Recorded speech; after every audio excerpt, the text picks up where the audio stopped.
worst possible thing you could say when you walk into a car dealership. I spent 5 years with Mercedes-Benz, 5 with General Motors, and the worst thing a person could say when they walk in is, if you could just get me to this payment, we got a deal. So your loan's probably still like 19, which means you got to pay to get out. You're upside down. It's called negative equity.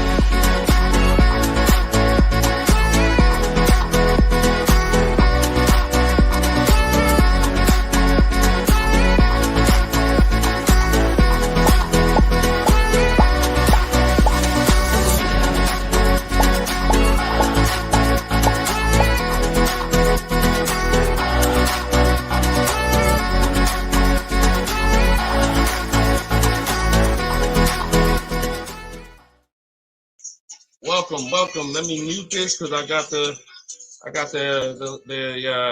audio going on my phone. We're on Instagram Live. This is our May 7th, Tuesday, May 7th, Car Questions and Answers live stream. I am your host, Deshone the Auto Advisor. You may see these broadcasts throughout the week on TikTok, on YouTube, Instagram, and Facebook. But whenever you don't see the banner above me, that means you're watching one of our live shows, so you guys can start typing your questions. If you don't know me, my name is Deshone the Auto Advisor. Let's get the quick housekeeping out of the way before we start bringing in questions. I've been in the auto industry since 2006. I left in 2020 after the pandemic. Since then, we've been focused on car shopping education, teaching you how to get the low market prices on your leases, your new cars, and your used cars by bidding and looking at multiple offers, making dealers and banks bid for your business versus how you've traditionally shopped. So that is what we do. I'm also the author of the pretty much 5-star rated digital book. It's called Cars from Home, and we're currently rated 4.94, goodreads.com. Just want to get the housekeeping out the way for those of you who don't know me. For some of you who've been on the show before on the stream, welcome back. But for those of you who don't know me, this is my new digital book. It's called Cars from Home. You can get your copy for 75% off the normal price by going to my Instagram bio, the TikTok bio, or if you're on Facebook or Instagram, you can actually scan this QR code, Facebook or YouTube. You can scan the QR code, or you can go to Deshone'sBook.com. We have a link in the comments for you. Lastly, I am the host of the masterclass, Everything You're Doing Wrong, Buying, Selling, and Leasing Cars. Some of you have asked, I share a lot of people who are using these strategies throughout the broadcast. Some of them are people who have my book. Some of them are people who attended my free masterclass, and some of them are in my car shopping school, Maps Academy. So either way, you guys can get anything you need from me in the bios or in the comment section. So let's get started, Dolan. You can bring in the first question. This is May 7th. So if you're just getting on, we are live on all 4 platforms, May 7th, 12 p.m. Eastern time. And you can share this with your friends. Tyler from TikTok, how are you? How does gap insurance work on a lease? Great question. Gap insurance covers the amount that you owe if, God forbid, the vehicle is totaled or stolen and they don't find it.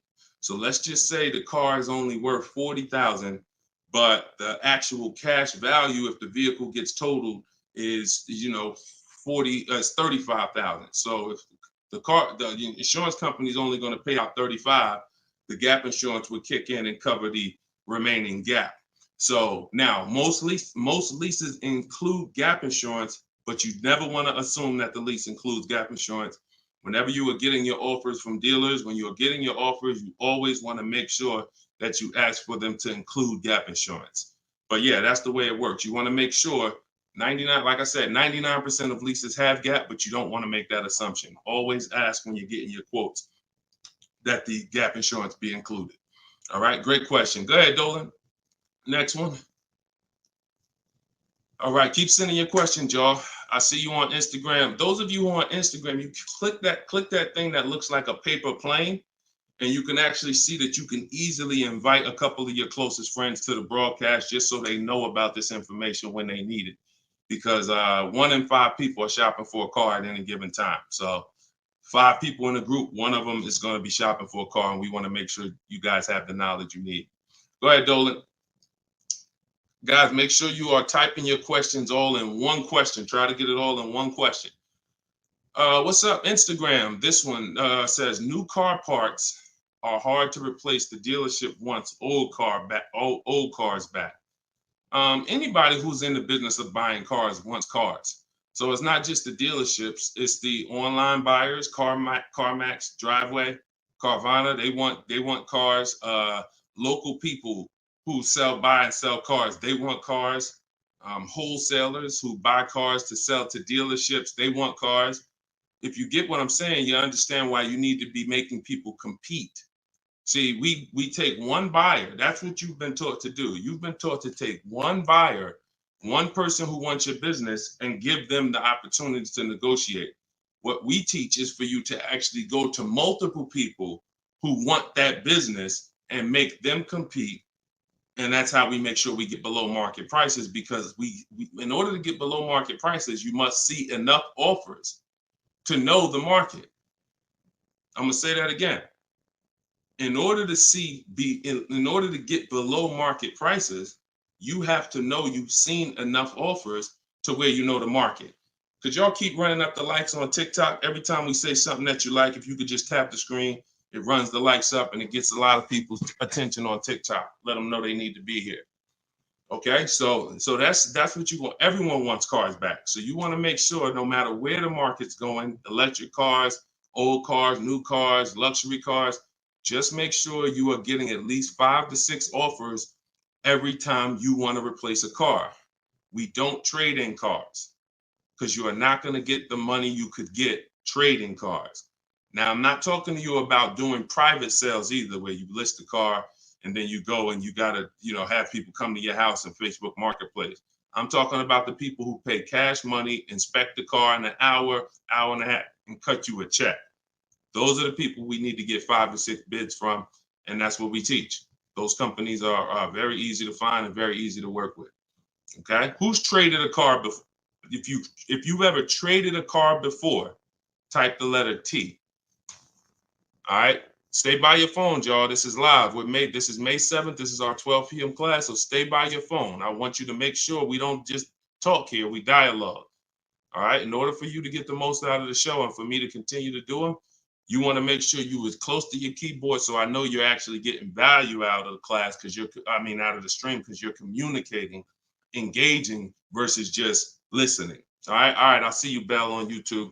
Anybody who's traded a car before, type the letter T. If you've traded a car, this is important for you to know. It's almost impossible. I see you, Thomas, on Facebook. It's almost impossible, ML Headley, to get the most money for anything, not just a car, for any item on trade. So we don't trade. We don't trade. You're not going to get the most money, and you're not going to know that you got the best offer. You need to get 5 to 6 of these online offers, and that is how you replace your leases. And in the same way, look, you've left money on the table. Some of you know, I got to tell you the bad news first. Anybody who's traded a car since the internet and online car buyers have been invented, you've left money on the table. So I want you to stop. I'm suggesting you stop doing that right now if you really want to make $1,000, $2,000, $3,000 more every time you replace your cars. Okay? Go ahead, Dolan. Shoot the next one in. Jock from TikTok, how can I get rid of negative equity with a lease? First of all, let's talk about why do you have negative equity. This is improper deal structure.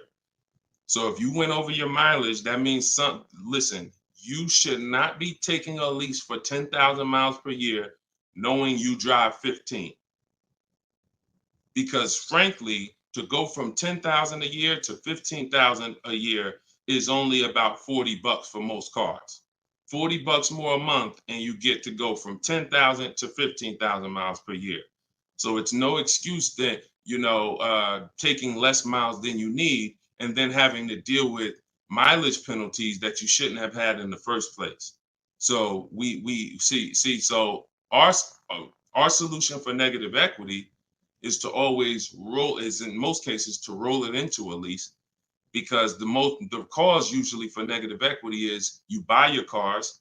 Somebody told you don't lease, you listen to them, but you don't keep your cars long enough to outlive the depreciation. So you buy your cars and you replace them, usually by trade, in a short period of time, 2, 3, 4, 5 years, 6 years, and that's too short of a period of time to replace a car because of the depreciation. But with a lease, you should not have negative equity. Negative equity is something, you have a penalty because you don't owe. Negative equity means the object you owe a loan on is not worth that. So you owe 20,000, but the car is only worth 15,000. In your case, you have agreed to drive 30,000 miles over 3 years, but you're driving 40,000 miles. You drove 40. So you need to pay that penalty in order for you to go to the next car.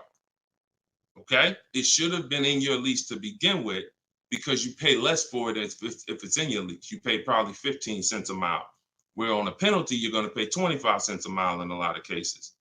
So what you want to do is you want to consider this: staying in the car, waiting to the end of the lease, and if whatever your mileage penalty is, rolling it over to the next car. As far as work your deal out, this is what I would be doing. One, I would do an equity assessment. Before we even talk about this, you need to do an equity assessment. The equity assessment is step 2 in my process. The name of my book is Cars from Home, 7 Steps to Saving Time, Money, and Avoiding Dealerships. So it takes you all the way through the journey of getting your car from home while you are at home. So the second step, which is right after we decide whether we're buying or leasing, is we must do an equity assessment. Some of you, who has a car that they're going to be replacing to get a car? Type me. If you have a car, it could be a lease or it could be you own it, but you're going to be, next time you car shop, you're going to be replacing that car. Who's in that situation? Type me. Stay by your keyboards. Let's go. We're live. This is May 7th. Wake up, people. Wake up. School me. All right, me, I see you. All right. What's up? Y'all can we run the lights up on TikTok? Can we tap the screen? Can we tap the screen if y'all gonna spend time with us on TikTok? Tap the screen. All right. Okay. Let's go. Let's go. Come on, don't play TikTok. I'll close the broadcast. All right. Y'all not paying me nothing. Okay. So I'm asking you for a tap of the screen if you want to stay on with us. All right. We could definitely go TikTok. We could go Facebook, YouTube, Instagram if y'all acting funny today. We got no problem. All right. I appreciate it. I see y'all now. I see the lights running up. All right. So if you have a car you're going to be replacing, then everybody who just said me, then the first thing, once you decide whether you're buying or leasing, is you need to do an equity assessment. So you're going to call your bank. If you don't have a bank, the car's paid for, then you can skip this step, but you're going to call your bank. You're going to find out what your payoff is. Once you find out what your payoff is, you're going to now, if you have a lease, you're going to ask them, do you have a third-party restriction? Now, once you make a note of those things, that's 4 different paths. See, I just talked to 4 different people. It's very important that y'all understand that I don't teach one size fits all car buying advice. So you got to listen closely to see, oh, is he talking to me? Oh, that's what group I fall in. So I just said, some of you are going to replace a car. You have no money you owe on it. You don't need to call your bank. Everyone else, lease or purchase or finance, you need to call the bank, and then you're going to ask for your payoff. Once you have a lease, you're going to do this next step. So some of you who don't have a lease, you don't have to do this step. Then you're going to ask, do I have a third-party restriction? And you're going to make a note of that. And you're going to put yourself into one of those 4 categories. Okay, this is broken down. This is step 2 in my book. So once you get that information, you're going to go online to CarMax, Driveway, Carvana, Kelly's Blue Book, Instant Cash Offer. Please do not come talking about what Blue Book says. Algorithms in this market mean nothing. The only thing that matters is cash offers. So you're going to go to these people to get your cash offers: CarMax, Driveway, Carvana, Kelly's Blue Book, Instant Cash Offer, Car Guru, Sell My Car, and Auto Nation, Sell My Car. That's 6 offers. And once you have those offers, you will know where your equity position is. You will know if you have equity in your vehicle. You will know if you have no equity in your vehicle. If you are leasing, then there is no such thing as negative equity. Because let's say your payoff is $20,000 and your highest offer is $18,000. You don't have negative equity, you don't owe that. That just means when you go to drop off your vehicle, you can't sell it and make money. That's what that means. Now, if you have a mileage penalty like this gentleman may have, that's different. But that's separate from the equity assessment process. You need to know, what is the asset that I'm driving? What is the asset, the car that I have in my possession, worth on the market? And what do I owe on it? And is there equity there? So that is the step you do before you think about shopping and getting offers, because we break our transactions down into 3 categories. Who we buy our car from, we're getting bids. Who we get our loan from, we're getting bids. And who we sell our car to, we're getting bids. So this is very important in our process of how we get below market deals from home. Okay, so do that step, Jock, and that's what and you go from there. Everything I'm talking about is in my new digital book, Cars from Home: 7 Steps to Saving Time, Money, and Avoiding Dealers. Shoot the next question in, Dolan. Everyone who wants your copy, you can get it for 30 minutes at 75% off. It's normally $97. So everyone who's gotten this book, and we've gotten close to probably 6,000 people at this point, the book is $97.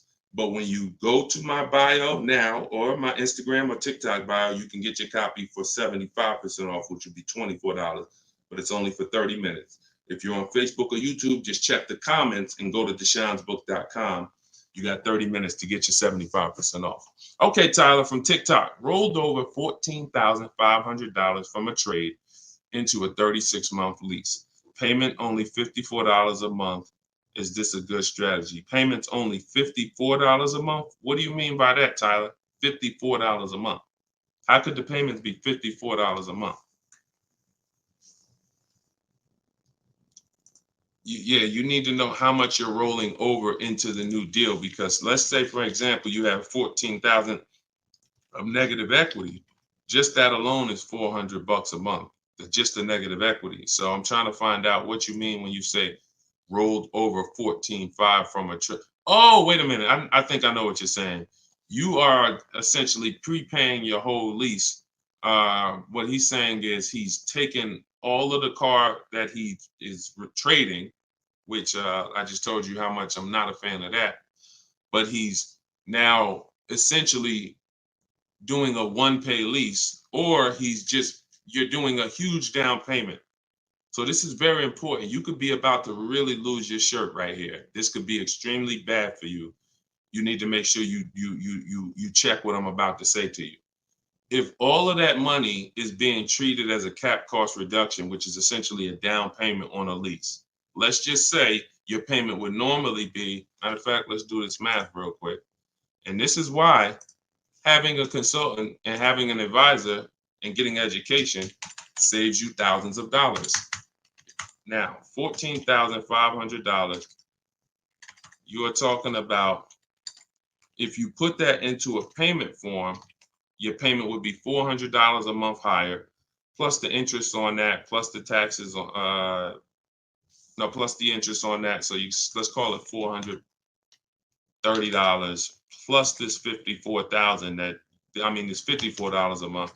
So let's say your payment would have been, without you trading, would have been like $485 a month. So if they're treating all of that as down payment, then here's what's happening. You're just prepaying the lease. So you have no protection. If that vehicle gets totaled, you are out $13,000. You won't be, anything you put into that vehicle, you're out. That money's gone if the vehicle's stolen or totaled.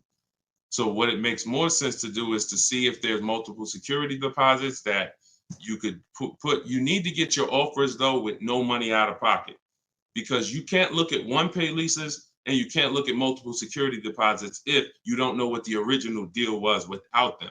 So if my payment is $500 a month, and then if I put multiple security deposits down, it lowers it to $450 a month, then that could be a good offer. If it lowers it $20 a month and I got to give them $6,000 to hold, then it doesn't make financial sense. That's not a good return on you holding $6,000.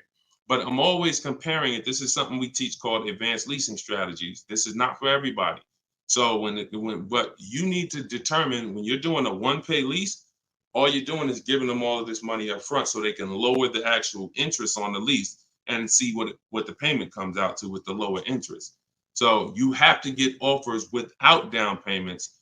This is why I'm saying when we shop, we never shop with down payments, whether we're buying cars or leasing them.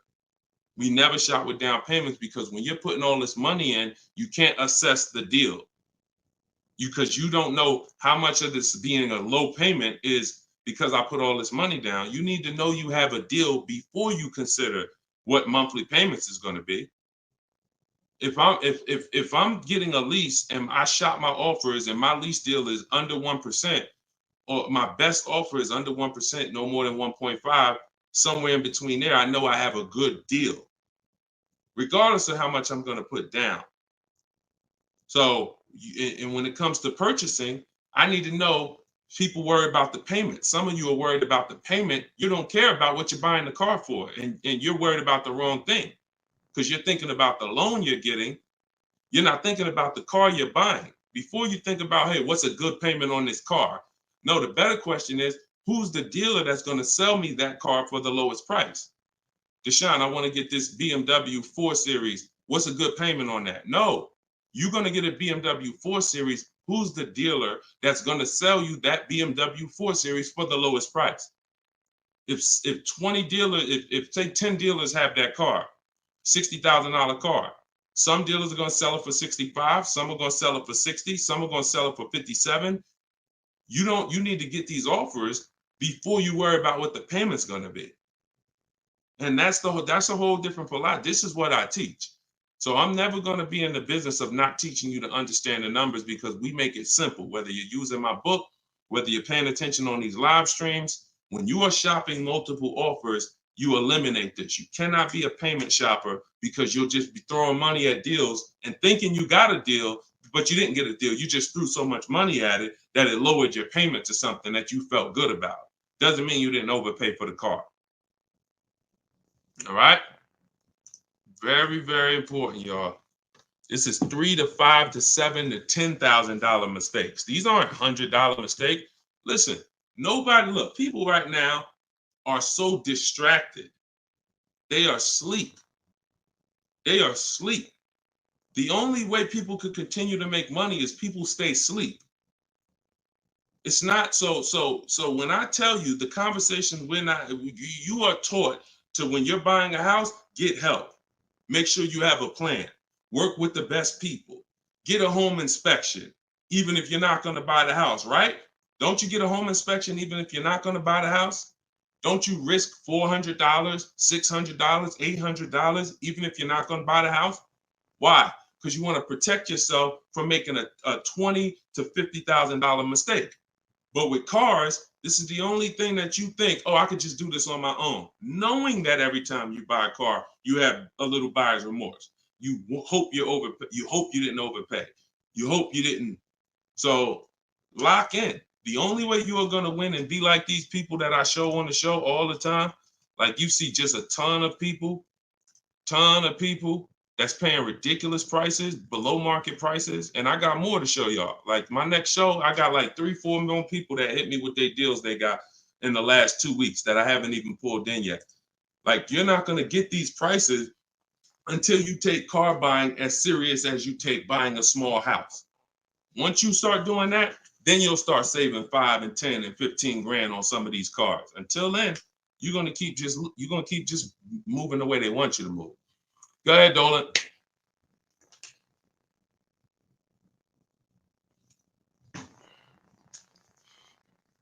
Is there any way to get out of a car with too much negative equity? No. Negative equity is what I call a bad credit for people with good credit. You could have an 800 score. If you have too much negative equity, you're not going anywhere. So the first thing to know is what's the cause. See, we could sit here and we can cure the problem, but until we know the cause, you're just going to go and you're going to repeat the problem. The cause is you're not leasing, but you're not keeping your cars 8 years. So what you're doing is you're losing on depreciation. Your car's value is going like this. You buy your cars, it goes down 15%, 20% the first year, 15%, 12%, 12% is losing thousands of dollars in value for the first 5 years. And then that's when you go to trade it, or that's when you go to replace it. So you don't keep the car long enough for it to start losing a little bit of value because somebody taught you could just switch cars anytime you want. Buy them and switch them, buy them and switch them. This is a depreciating asset, and you're going to lose every time doing that compared to someone who's getting great lease deals. So if you're not, our rule of thumb is if you're not buying your car to keep it at least 8 years, you should be shopping for great lease deals, not purchases. So you need to know the cause. Now, once a lot of you figure that out, that that's true, and you learn that all of this bad structure has cost you, you're going to lease. You're going to say, Deshone, I'm not keeping my car 8 years. I'm leasing my next car. If you don't have too much negative equity, then what you should be doing is trying to cover the difference. So you're going to do that equity assessment process that I laid out about 10, 15 minutes ago. You're going to do that equity assessment process. If you only have a $1,500 to $2,000, $3,000 difference between your best offer and your highest offer, I mean, let's say you owe 20 grand, but somebody's going to offer you 18, then I would pay off the difference all day long because I'm still winning with a bidding system on there. See, when you get bids, even when you have negative equity, that's still you're still getting the most money for the car you can get, which means your negative equity amount is going to be the lowest it can be. So you always want to explore if I could pay the difference between my highest online offer and my negative equity, that's the best. Because once you can't do that, now you eliminate the ability to be able to participate in a bid because you have to trade. This is the only time where we have to trade because you need somebody to finance that negative equity because you can't pay the difference. You don't have the cash to pay off the negative equity. See, if I know that I can cover my negative equity by selling the car to CarMax and I pay $2,000 and I'm out of it, that means now I can get bids for my replacement car, which is what we do. So I could get the lowest bid for the car I'm buying, the highest bid for the car I'm replacing, the lowest bid for my interest if I'm buying. Once I have to trade because I have too much negative equity, I can't do that. I can only get the bid for the car I'm buying, and then I have to ask that dealer to roll my negative equity into the car that I'm buying. And the problem with that is that dealer is not going to win a bid. So even though CarMax may have been offering you 18, that dealer may only be able to offer you 16. So what would have been $2,000 of negative equity is now $4,000 of negative equity. That's why paying the difference is always best if you want to maximize the deal and get below market deals. That's it. But if you have too much negative equity, you can't do that. Now, it's very important that you understand something regarding the car you're replacing your negative equity with, the next car you're going to buy. You can see Sean uses our bidding strategy. He's in our private group. For all of you who want to know about my private groups and you have to attend, there's people who ask me, who are these people? You must attend my masterclass in order to be eligible to be in our educational course. So this is but what it is my book in video form with coaching. So the 7 steps are the same. Those of you who are using the book to get to your goal, use the book. It's just different ways of learning. So anyway, you can see Sean here he got his bids and he found a car that had a $15,000 rebate. He didn't know that, a $15,500 rebate. So if Sean wanted to bring negative equity over to this vehicle, he's buying the car so low with all the rebates, he could bring over 5, 10, 20 grand of negative equity and he's still going to be able to do it. Because as long as you're getting a big discount, you actually can, the bank is not going to lend 25% more than like 25% more of the car's value. So you can't slap 10 grand of negative equity on a $30,000 car. And the bank is going to look and say, why would we lend $40,000 on a car that's worth 30? There's something called loan to value ratios. It's in all forms of lending, loan to value. So you have a cap based on the price of the car. There's only 25% or so more that the bank is going to lend. So if you're trying to do no money down deals, having too much negative equity prevents those. So this is why we need to get out of negative equity and stay out of it and start leasing.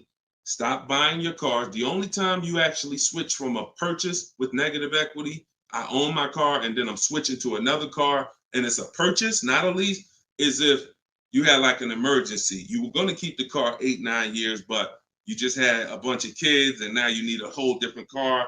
It's a life, but if you're not keeping the next car 8+ years, you shouldn't be buying again. You're going to be back in negative equity every time.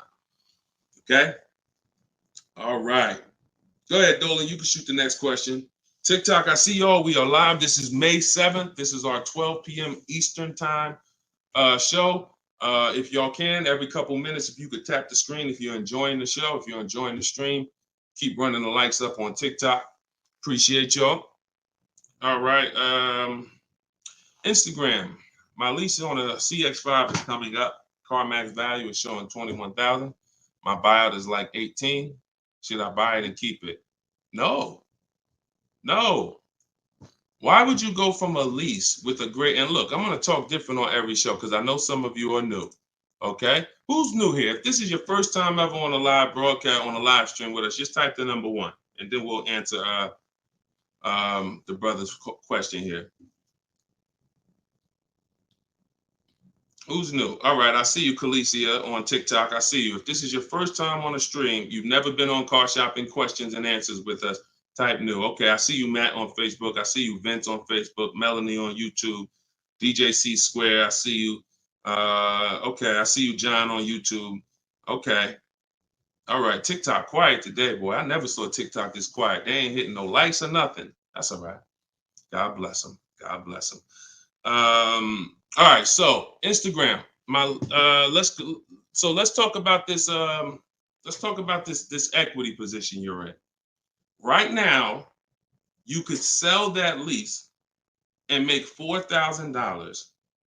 Why would you want to go from a lease, which is a not keeping my car 8 years? I want full warranty. I want low payments. I want to drive a lot of car for a low amount of money. Now I can shop for this new deal, get a great deal on the CX5. Just so you know, understand something. CX, look, let me show you something. This was Tiffany rode in, and Tiffany got a Mazda CX50 a couple weeks ago, not too long ago. Look at this. So let me show you just kind of what this could look like in a great world. So you understand, she got a 2024 Mazda CX90. She literally paid 44. The sticker price on it was 44,000. She used our system. She actually wrote.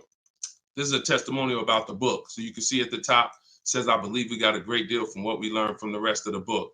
So look at this. She got bids, $44,800 vehicle. She ended up getting a $6,530 discount. That was her best offer. And then, so her lease payment on this would be incredibly low if there's a good lease program. But you're not going to save this kind of money negotiating. You want to sit at home, get bids, contact at least. We don't make a decision until we get 5 to 7 offers. We will not make a decision on a car until we get 5 to 7 offers, because 80% of dealers are overpriced.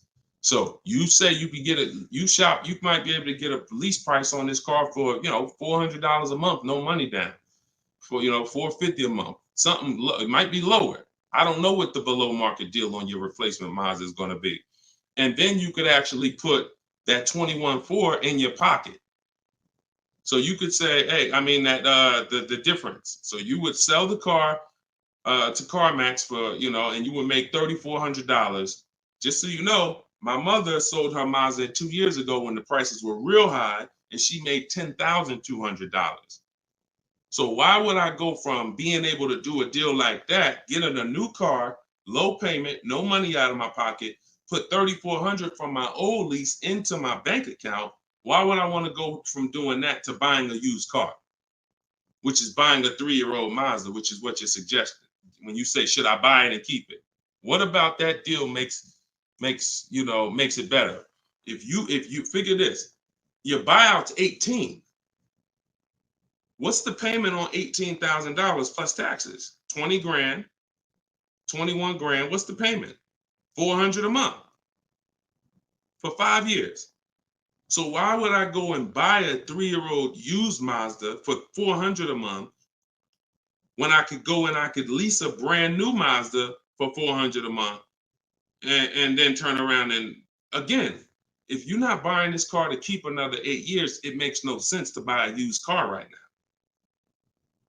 It makes zero financial sense. Not only that, you're gonna spend the same amount of money over the years that you could have drove brand new leases for. There's no benefit.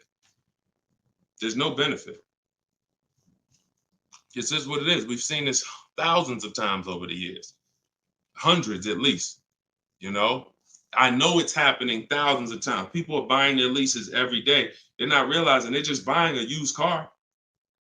That's all you're doing. So I go from leasing to buying a used car, which means something in me has to change. Those of you who are buying used cars, you should be buying them to keep 8, 9, 10, 12 years. Not 4 years, 5 years, 6 years. You're driving old cars for the same prices you could be driving brand new leases for. Same prices. So why would I drive a bunch of older cars, 5, 6, 7-year-old cars? By the time I pay it off, it's 10 years old, 11. Why would I do that if I could be driving brand new cars for the same prices? So it's important for you to understand. That's why this is the first step in my process is we got to know, should we buy or lease? And the only people who should be buying are 8+ year people. The goal is to keep the car 8 or more years. Then we're going to buy it. Yep. I'm here. I see you. You know, I always butcher your name, but let me just call you EP. EP, I see you. Go ahead, Dolan, shoot the next one up. We got a couple more minutes. We're on here for a couple more minutes.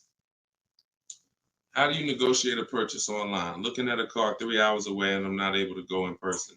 So what I would do if you've done all the research to make sure that car is a great below market price, if that's a below market price, then what I would do is I would call and verify that there's no fake fees that are not online. So when you see a car that has a $28,000 price, we're going to call and make sure that what the fees are should only be tax, title, documentation fee. Tax, motor vehicle fees, and documentation fee should be the only prices, only fees.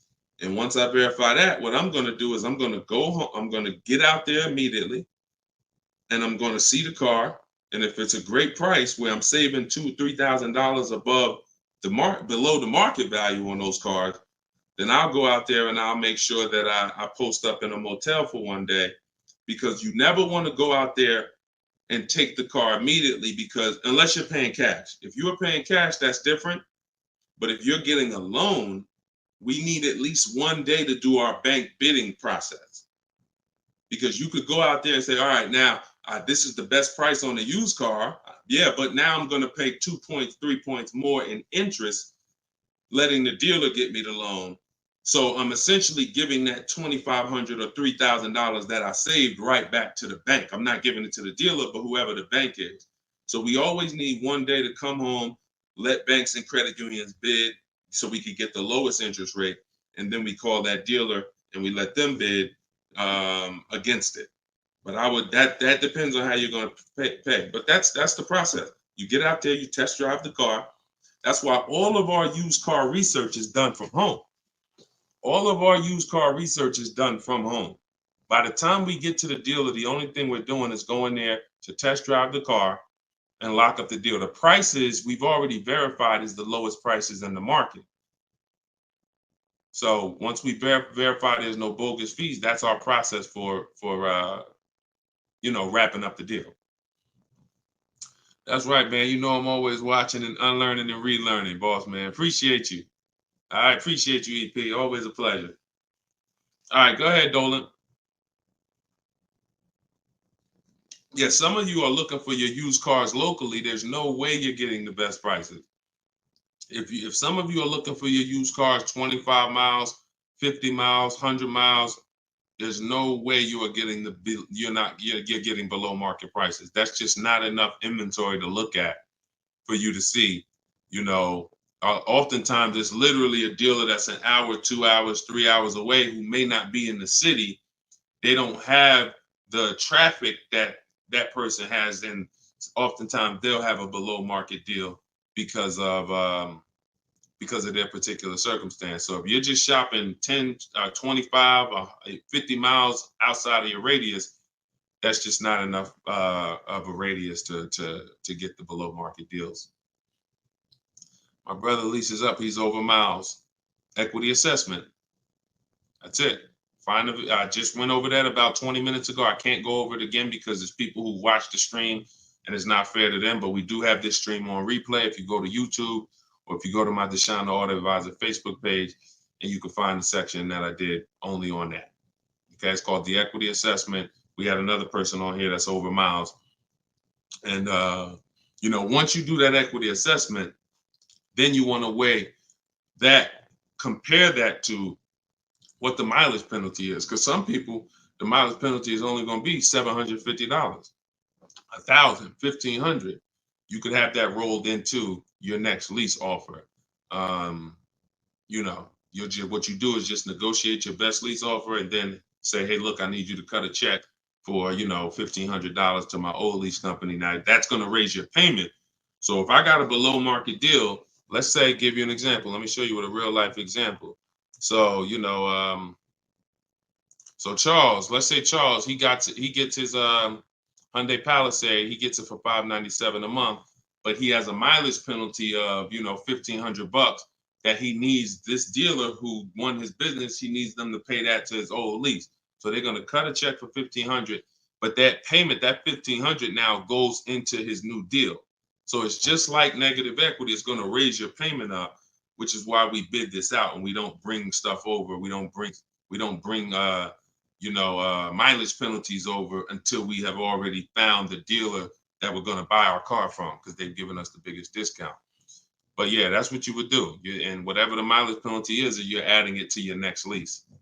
So you're paying it either way is the point. You're not getting out of a mileage penalty. It's just all about and the only way you can get out of it is if you sell the car. So that is how you get out of it. Because when I sold my Jeep Grand Cherokee lease, I was over miles by probably, I think I had 42,000 miles on it, and I contracted for like 39.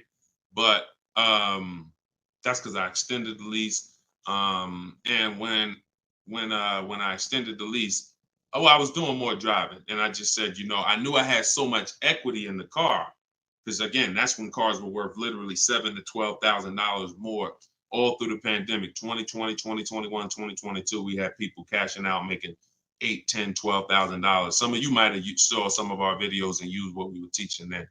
So once you do that, that's the only way you get out of a mileage penalty is you sell the vehicle, and then it's all whole. But if you're not doing that, that mileage penalty is going to be paid. It's just what I just told you is a way to get the deal done without having to pay the mileage penalty out of your pocket. You're rolling it into your next deal. All right, go ahead, Dolan. All right, y'all, this is our Tuesday 12 p.m. stream. We're on here for a few more minutes. Keep your questions coming. Try to get to as many as we can. Everything I'm teaching y'all, if you guys do not want to remember this, if you're like, Deshone, I want something where I can see step-by-step your plan, you want to go to deshonesbook.com. We got the banner on the screen. If you're watching us on TV, you can scan the QR code with your phone, and you can get my new book. It's a digital book called Cars from Home, 7 Steps to Saving Time, Money, and Avoiding Dealerships for 75% off. So you'll get it for $24. You won't pay the normal $97, but it's only for 30 minutes, okay? After 30 minutes, it's normal price. You guys that are on TikTok, you can get yours in my TikTok bio. There's a website there, as well as in Instagram, my Instagram bio. All right, get your 75% off if you don't want to get it, if you don't want to remember any of this. All right, so Guitar Jams, YouTube, what's the best price to negotiate over sticker price? For example, a car is a $26,000 sticker, but I'm only wanting to put $27,000 in cash. Is $1,000 difference enough to avoid all BS fees? See, that's a problem. See, let me show you how you're actually hurting yourself by doing this. You're not getting bids. You're not getting multiple offers. If you're looking at a new car like this, a $44,000 car, You go in and you assume what a good deal is going to be. We never assume what a good deal is going to be. We have to reveal what a good deal is by getting multiple offers from home. So we sit at home. In my way, we use the computer and we're going online and we're going to dealers' websites. I have scripts in my book. So all you're doing is copying, pasting my scripts to use this. Now, if you're doing it your way, you just want to make sure your goal, you could do it by phone. I don't care how you do it, but your goal is to get 5 offers, because until you get 5 offers on these new cars and on these leases, you're not going to ever know what the best deal really is, because 80% of dealers are overpriced. So when you look at something like this, if you said, okay, $44,820 car, like the one I got on the screen, if you went in there saying, well, I only want to pay $46,000 all in, look at what she paid. She paid net $40,300. Look, this was her base price. She got $38,289. Her net price was $40,300. So if you would have went in here on this car saying, well, it's 44, look, I'll give you 46,000 all in, you would literally have overpaid more than Tiffany by $6,000. Let that sink in. You can't go in feeling for the bottom, brother. You will certainly get somebody will take a vacation on you. Their commission they're gonna make, well, that's probably an $8,000 profit deal to the dealer, $6,000 profit to $8,000 profit, and somebody's getting a $1,500 commission on you because you just went in. Oh, let me guess what I think a good price is going to be. Not knowing if there's any rebates on the car, not knowing anything about it. I'm just going to guess. Look, what if Sean would have went in? Look, what if Sean would have went in talking about, this truck is 73,000. I'm gonna offer them 73,000, but they gotta include all the tax, all the fees. I'll give you the asking price, but you gotta include all the tax and fees in. Look, he ended up getting with bids 57,000. He would have overpaid by $20,000, $15,000. And I'm sorry to tell you that some of you are doing it every day. You've done it on all your cars. You've overpaid, not using these strategies. And I want you to stop. You're free to do what you want to do. You want to stay in the old way. But the people that you see that are getting these deals, these people that are posting, listen, when you get a great deal, you post the deal. See, when you get a car, pay attention, yo. Pay attention to what I'm about to say. It's very important. When you actually have strategy to get great deals, you actually post the deal. This is our private group where we post our deals. Look, people are not just happy about the car. Look, Eddie, I ended up getting multiple offers, got a Toyota Camry hybrid. This was last year when these cars were literally on fire.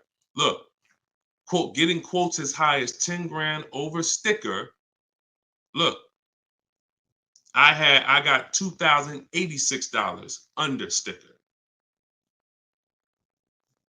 $10,000 over sticker was his highest quote for this Toyota Camry hybrid. There are people who paid that. There are people that paid 5 grand over sticker for the same car Eddie got. There are people who paid sticker. Thought they were getting the best deal. Man, I got mine for sticker. He got his $2,086. Some of you who might see this broadcast, you might have the same car. Deshone, wow, man, I got that same car. I paid 4 grand over sticker to get mine. Yeah, Eddie at the same time, same year, paid $2,086. Sorry to tell you, but you overpaid by 4 or 5 grand. This is real. We're not sitting up here doing this talking about hundreds. There's nothing y'all hear me talk about in these streams that had hundreds of dollars. And frankly, unless you are rich, you can't afford to lose $2,000, $3,000, $4,000 every time you buy a car. You can't afford it. This is where you're losing. So what I would tell you, Guitar Jams, is do what I just said over the last 10 minutes. Get bids. If you want the system for doing it, that's in my book. If you want to do it your way, I don't care how you do it. Just get at least 5 to 7 offers so that you can see where the best offer truly is. 8 out of 10 dealers are overpriced, and you don't know how bad they're overpriced until you get all your offers. 10 grand overpriced, 5 grand overpriced. All right. Go ahead, Dolan. Shoot the next one in. Great question, though. Can you get a deal when you build your own car? Absolutely, Sherry, but you want to get those offers before you agree to buy something from anybody.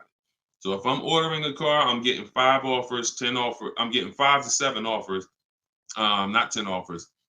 See, in my book, I have a process called the 25 to 5, where we connect with 25 dealers online in 20 minutes. And our goal is to get 5 to 7 offers in 48 hours. So once that happens, we don't order a car until we verify the car doesn't exist in the market. See, because when you walk into a dealership or call 2 dealerships and they say, oh, we don't have that car, but we could order it for you. Now, what are you doing? You only talk to 2 dealers. What about in the 25 dealers that we talk to? What if 7 of them or 10 of them have that car? So you just talked to 2. Now they got you ordering a car. We don't order until we talk to these 25 dealers online and they tell us, hey, nobody has it, or it's only 2 out there, then we might order. But that car could be sitting right around the corner from you, or 30 minutes away from you. People could have 5 of them. An hour away from you, people got 3 more of them. But because you're just local, you think, oh, I need to order this. We don't order until all of those dealers tell us we don't have that car. And then when we send out our order request, we're getting quotes from all those dealers. So we're getting probably at least 10 offers. When we go to order, we're probably getting 10 offers because all of those dealers we've already been talking to. And any of them could order us a car. I had a young lady 2 years ago, no, last year, the new BMW came out, the new BMW X4M, and she got quotes. And to order, nobody wanted to give her below sticker price. Some were higher than sticker. The person who won the bid was giving her $3,000 below sticker. But the car had a bad lease program though, so she ended up not getting it. But $3,000 below sticker. If she was purchasing that car, that would have been a ridiculous deal. Brand new BMW, new body style, $3,000 below sticker. But that's bids. And we do that in 45, 60 minutes. Before you even get home from the grocery store, we already got the bids, and we're not putting in 60 to 90 minutes to get this done. So my process is not just money, it's time. I don't want to spend more than 60 minutes to get a car. And I could get any car, any price. All of these people that you're seeing, Danielle, Kimberly, Bonita, all these people right here, Charles, they could get that Zafrina, they could get these cars, they could get these same deals that y'all seeing, and they're probably 90 minutes. Some of them might be 60 minutes because it was their first time, second time, some of them. Second time you get it, you're probably 60 minutes because it's a repetitive process. Getting a car, getting these bids is so repetitive, you'll see. This is what I should have been doing years ago. I don't know why. So easy. All right, go ahead, Dola. Shoot the next one in. What's up, Sus? Ralph Morales. K. Michelle, I see you. That's not the K. Michelle, I know. What's up, John? I see you. Steps if the lease has a third-party restriction. So if the lease has a third-party restriction, we're going to get bids from whatever dealerships make the car. So if there's a Nissan and I have equity, if I have $2,000 or $3,000 or $4,000 in equity, then what I'm going to do is I'm going to call and I'm going to get bids from the local dealers, because a third-party restriction means that it doesn't mean you can't sell the car. It means you could only sell to a local dealer who makes the car. So we still get bids. We get 3 to 5 offers from used car managers. And whoever makes us the best offer gets the car. And then they'll cut us the check for any equity that's in the car. But we always need to get the offers online, because that's going to tell us if we should even be pursuing. If we don't have any equity, or it's at a break even online, there's no reason for us we don't have any equity in the car. We're just going to return the lease. But the process of doing this is to prevent what a lot of people have done. You dropped off your car 2020, 2021, 2022 at a dealership. If you dropped your old lease off and you didn't do an equity assessment, chances are you gave up a lot of money. And some of you are like, well, Deshone, I did that. I gave them back my old car, but then they gave me a great deal on a new one.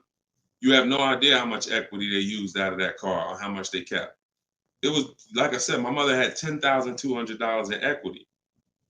She could have literally, they could have gave her, if we would have went into a dealer, they might have gave her 4,000 of the equity and kept 4,000 if we were lucky.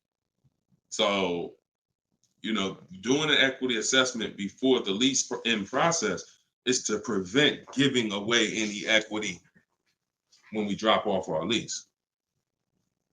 All right, go ahead, Dolan.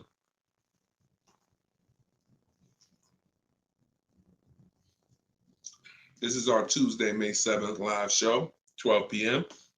If you don't see the banner above me, that means we're live. So you can type your question. Dolan will bring them in. We got another couple minutes. Hey, Deshone, currently in talks with dealers for a good offer. Thanks for all your help. Great. I feel empowered and confident I'll get the best price. Get the book, everybody. Stop leaving money on the table. Thank you, Nico Smooth. See, it's empowerment. It's the only way to feel empowered. You are not going to feel empowered going and negotiating with a car salesman. Anytime you're working with us, it's already set up for you to leave not able to guarantee you got the best deal. Nico Smooth, he's going to guarantee it. I don't know if that's a woman or man, but they're going to guarantee it because they're getting offers. They're getting offers. If you went in, if you had to buy a 100-inch TV and you just went out right now in the first store you found that had one, you just paid it. Or you looked and said, man, I think that's a good price. 100-inch, man, that's only, $900. I feel like that's a great price. Meanwhile, you didn't look on Amazon. Amazon had a better brand for, $200, $300 less. Or Amazon had the same brand, or Walmart had a better brand for $300 less, or Best Buy. These are the same principles. It's impossible for you to go into a car dealership and get a good deal and you don't know the market. The market you only know through getting offers. Once you get the offers, you see what the best market prices are and you pick the lowest one. That's how you get the below market offer. So I'm glad, Nico. Enjoy, and definitely send us your success story. Just like Tiffany did, email me your success story when you get that offer and you close that deal out. Way to go. Go ahead, Dolan. What's up, Todd Billions? Do you need to check dealers in other states? I live in Florida. Depends. We will go with, all right, so some people will do my strategy is called the 25 to 5. We're connecting with 25 dealers online. Some people, they do it through offers. If the state is not too big, maybe their 25 dealers is all, if the state is really big, maybe the 25 dealers are all in the state. But some people, they might only have 12 dealers in their state, and so they're going cross state lines, and that's very common. That's very common. If you look at Sean posted in our group, and he said he ended up expanding his search to 150 miles outside his area to find this deal. He said, I'm going to another state to pick this up, which is something I never would have thought of before, or would have before he attended the class. So he attended my master class. All of you who want to attend my free master class, it's called Everything You're Doing Wrong, Buying, Selling, and Leasing Cars. You can go to my TikTok bio, and you can go to my Instagram bio. We have a comment in the comment section for you guys who are on Facebook or YouTube. But this is, the local business is going to die. When you see and you shop online the first time properly, you're going to find out that the local business is going to be dead to you unless they win the bid. And you're not going to be committed to local anymore, because look, Sean is driving to another state because his best offer, it saves him $4,000. So no other dealer near him made him the other offer. This dealer that's in another state made him, and it's $4,000 better. So literally, if he has to drive 4 hours, 2 hours there, 2 hours back, he's literally making $1,000 an hour. This is the money we talk, big money talk. So yeah, go as far as you need to get 5 to 7 offers and get the below market deals tied. Go ahead, Dolan, shoot the next one up, brother. Great question.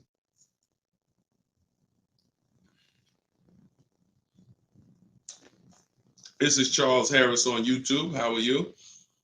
Hey, Deshone, why you don't have PayPal for a payment method?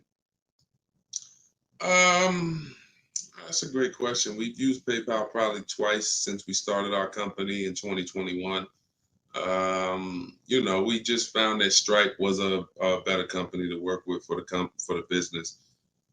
We do have, I believe we have Klarna. So for those of you who are familiar with Klarna, they'll let you break up the payments interest free. For the book or any product we sell, we make Klarna available for the last year.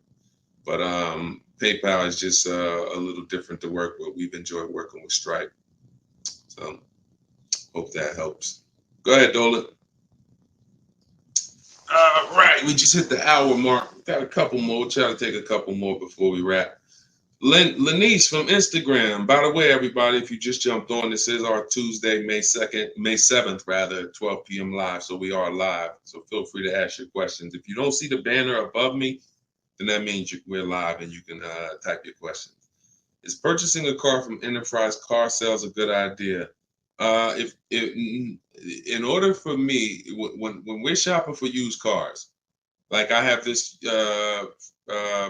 used Infinity truck. We got it a year ago. It was 2020, so it was 3 years old. When we found that car, when I narrow it down to my top 3 to 5 used car options, they have the best title histories, the best service records, the best accident records. They're the best price in the market. They're below market. And then I verify what the brand new price was, because you can't know a car is great until you know the new car price. Because if a car was 50,000 and they're asking 30, that's different than a car that was 55,000 and they're asking 30. The $55,000 one has more value, has more equipment, more options, so it's a better value. So it's impossible to get a great deal on a used car without knowing what the original price was. So you might have picked a car that's, this one is 30,000, but again, the original price was 50. Meaning, while another one might be 31,000, it's $1,000 more, but the original price was 55 or 57. So you got to know what was in the new car price to be able to compare when we're getting. So if I narrowed it down and that Enterprise car was in that bunch, I'm not opposed to it as long as it has great service records, great accident history, great title records. But the title is going to show as a rental. So when I say great title history, you got frame damage, you got salvage titles, you got rebuilt titles, cars that have been totaled, rebuilt. You have different forms of title: personal lease, personal vehicle, corporate lease. These are all different categories of title. So if you get one that has a rental, then that price needs to be considerably less than the other cars on my list. That's the only way I would look at it. Great service records, great accident records, and then compared to the other cars in my bunch, it's got to be $2,000 less than them. 1,500, 2,000 less. So that's the only time I consider it. Go ahead, Dolan. Now, the way we shop for new cars and leases in my book, and the way I teach, is the 25 to 5 strategy. That's when we're connecting with 25 dealers online to get 5 offers, 5 to 7 offers, 25 to 5. When we shop for used cars, we're using my multiple marketplace strategy. So we're going on every marketplace that has used cars, 8 of them: CarMax, Carvana, Driveway, eBay Motors, Car Gurus, Cars.com, Carfax.com, Autotrader.com. We're going on all 8 marketplaces because these marketplaces have different prices, different inventory, and that's how we shop it, and we narrow it down from there. All right, Fo from TikTok. Best way to trade a vehicle and not be upside down. We already had 2 questions about negative equity. So what you want to do, Fo, is either go to YouTube and go to Facebook. The replays are there once we end the show. Just find somebody who had that same question. Somebody asked about replacing a car that they had negative equity on. Upside down, negative equity, same thing. Just 2 different terms. Go ahead, Dolan. Everybody getting value out of the show. If you're getting value out of the stream, type $. Type a $. If you're getting value out of the stream, type a $. All right, everybody getting value? All right, I see you. Perfect. Good. Good. I see you, John. I see you, Tracy. All right, I see you, Sterling. Yep. I see you, Charlene. I see you, EP. Perfect. Glad everybody's getting value. Charlene said, thanks for the education. I just finished the first read of your book. Now I will start the process to buy a new car following the 7 steps. Congratulations, Charlene. Way to go. Now, some people choose to go the book step by step. So the last step that Charlene just said, step 7 is delivery. So you're not really getting, some people do this. And I can't, it depends on how you learn. The book is set up in a way where everything I teach is set up in a way when y'all hear 7 steps, it's set up where if we talked on the phone, I would be saying, do this first, call me back. Do this second, call me back. Do this third. And then by the time we get to step 7, we're setting up for delivery or the pickup of the car. So some people never read the whole book. They just do 1 step at a time and they never see step 7, me congratulating them for delivery until they are at that step.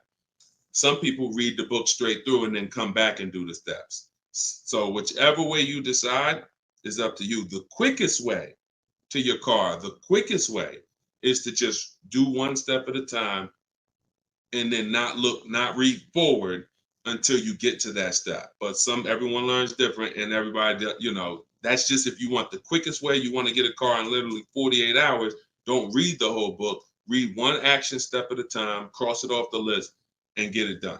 And then you'll have your car in 48, 72 hours. Okay, go ahead, Dolan.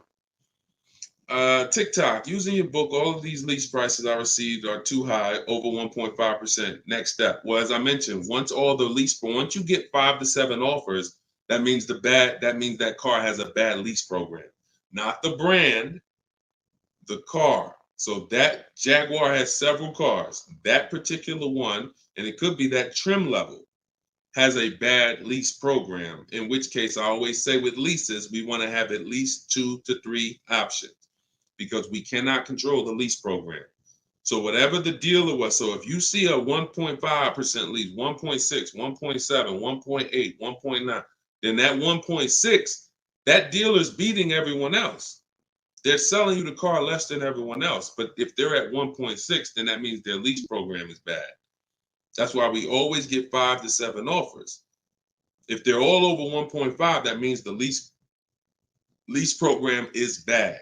And we do not lease cars with bad leasing programs. We go to our next choice, because you'll see, literally, it's day and night. A $60,000 car could have one lease price of $900, and then you have a $65,000 car like Frena got. $65,000 vehicle, she paying $579 a month. 2024 Jeep Grand Cherokee.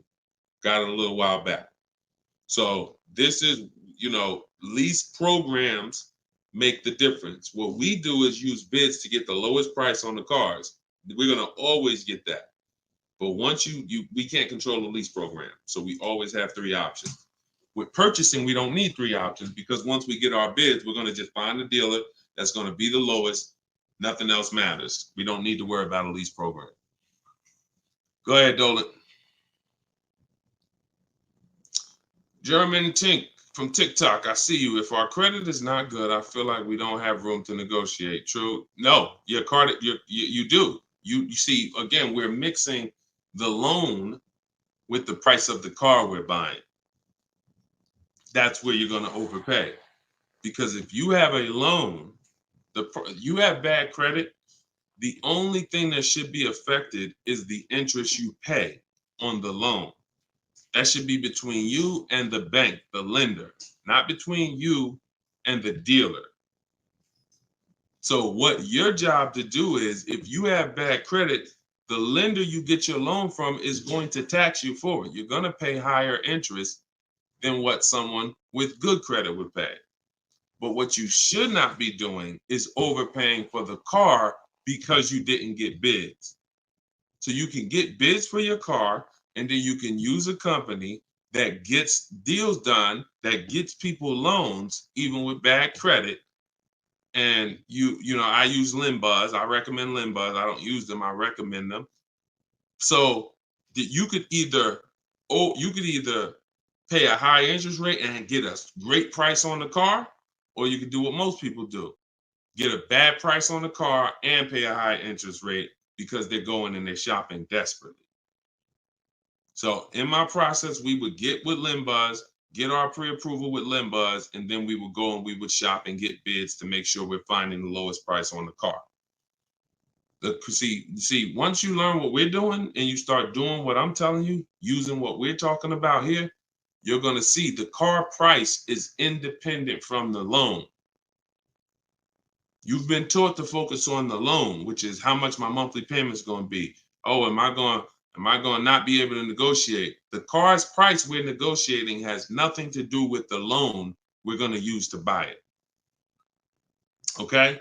So everything that I taught from today, guys, is in my book. It's my new digital book. It's called Cars from Home. You saw it if you were here earlier. We're rated 4.94 on Goodreads.com. Thank you to everyone who's reviewed the book and gave us 5-star reviews. You can get your copy in my TikTok bio for 75% off. That's $24. It'll be in your email in 2-3 minutes, in my Instagram bio. But don't let that timer run out, because then the price does go back up to $97. You can get yours for 30 minutes. And the same thing online here on YouTube, Facebook. We have the banner here. You can scan this QR code with your phone if you're watching us on TV. And this is what we do, y'all. We do these shows throughout the day. You can see on what time we'll be live. So we'll be back for the next one shortly. And make sure when you see us, you hop on and ask your questions, all right? But let's go get these deals. Shout out to everybody who's committed to unlearning and relearning. In order for you to win with what we just talked about, you have to unlearn the way you were taught to car shop. You have to unlearn that and relearn the new way. All right? God bless y'all. Enjoy the rest of your day. See you soon.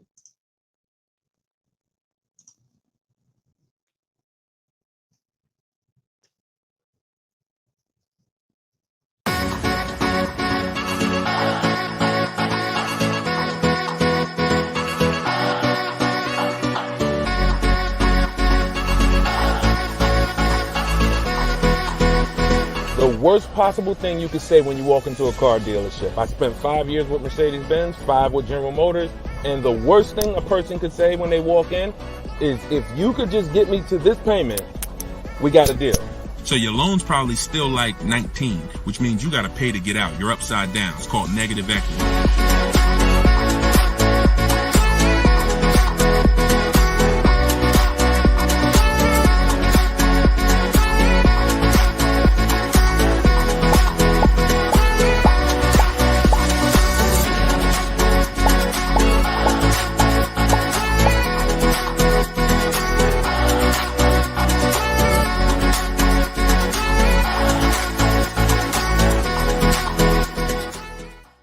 In the next 12 months, if you are car shopping now, or in the next 12 months, I want you to type a 1 in the chat as you come in. My name is Deshone the Auto Advisor.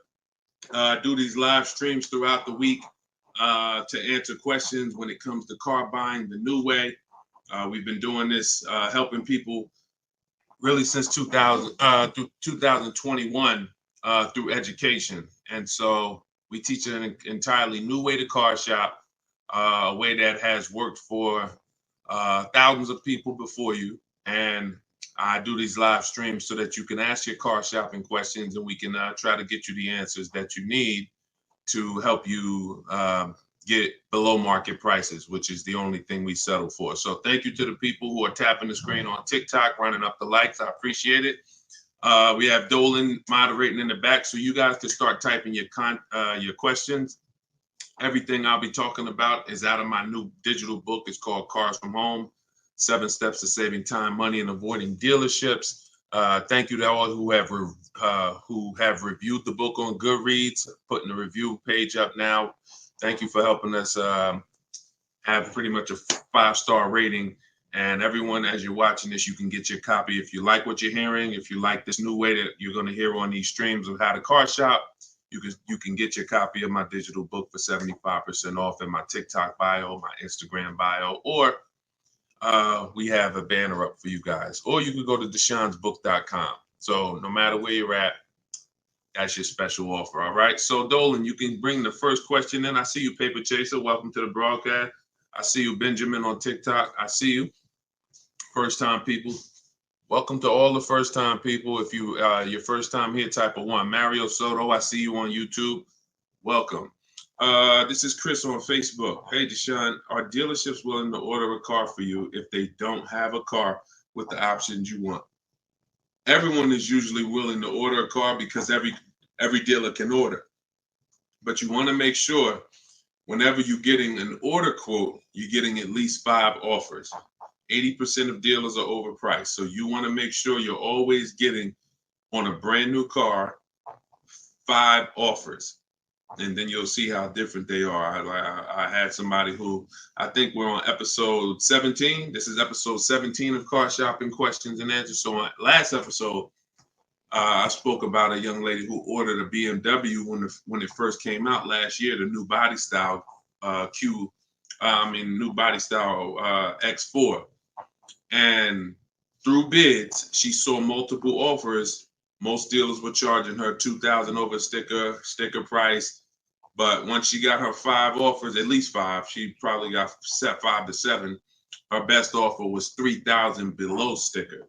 So I always say when you're shopping the right way, it should be a $3,000 to $5,000 to sometimes $7,000 difference between your best offer, which is the below market offer, and your highest offer, which is, the highest of all the other offers. So that's when you know you're shopping correctly. So make sure when you're ordering, you're following that model so you can make sure you're getting your best price.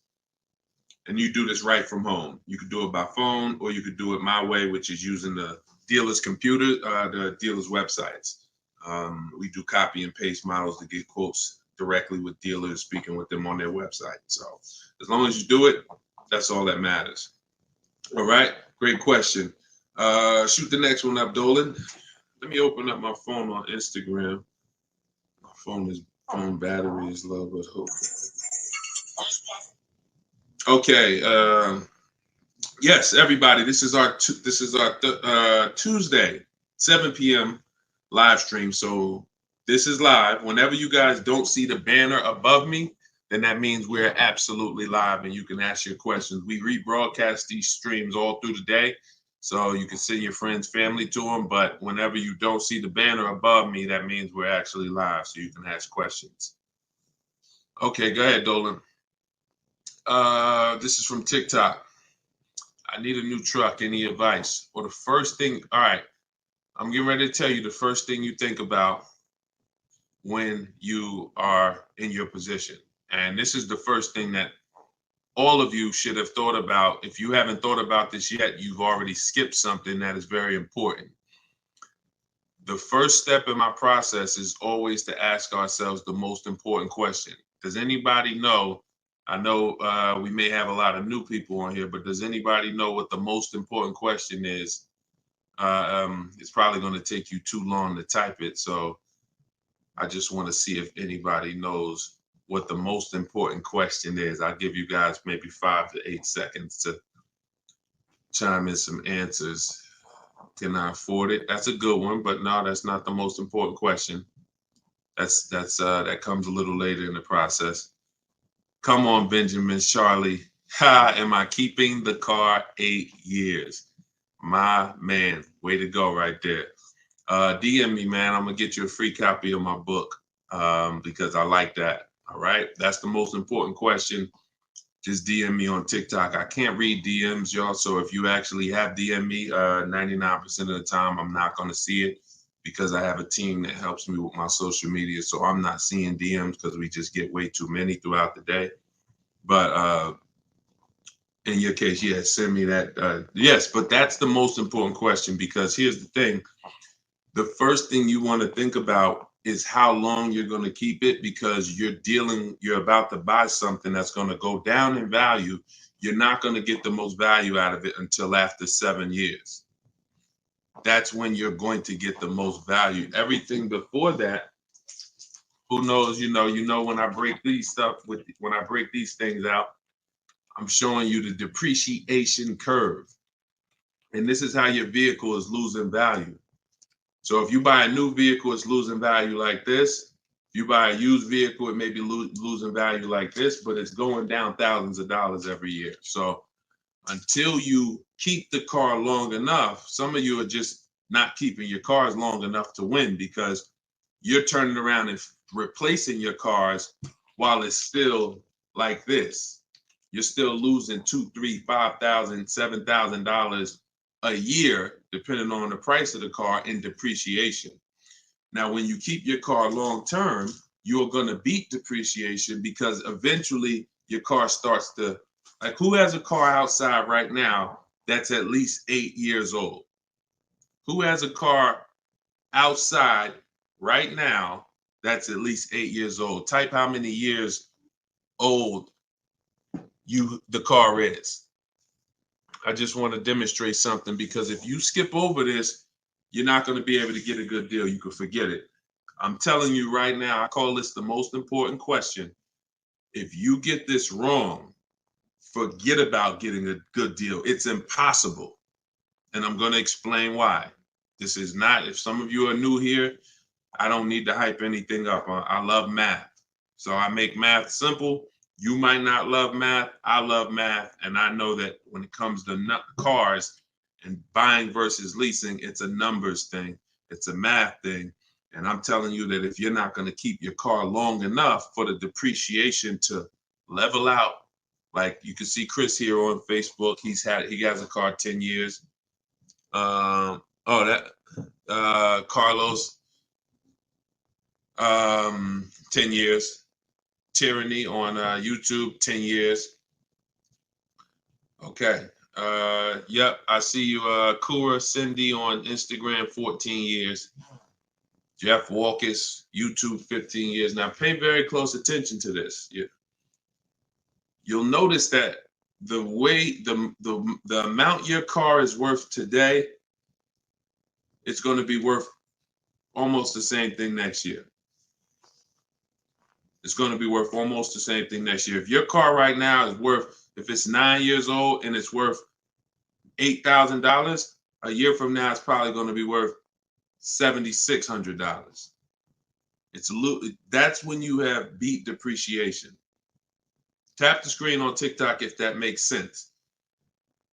See, if your car is only losing, some of you see these answers, until you are actually keeping your car long enough. It's not about when you pay off the car. A lot of people think that that's the car's paid off.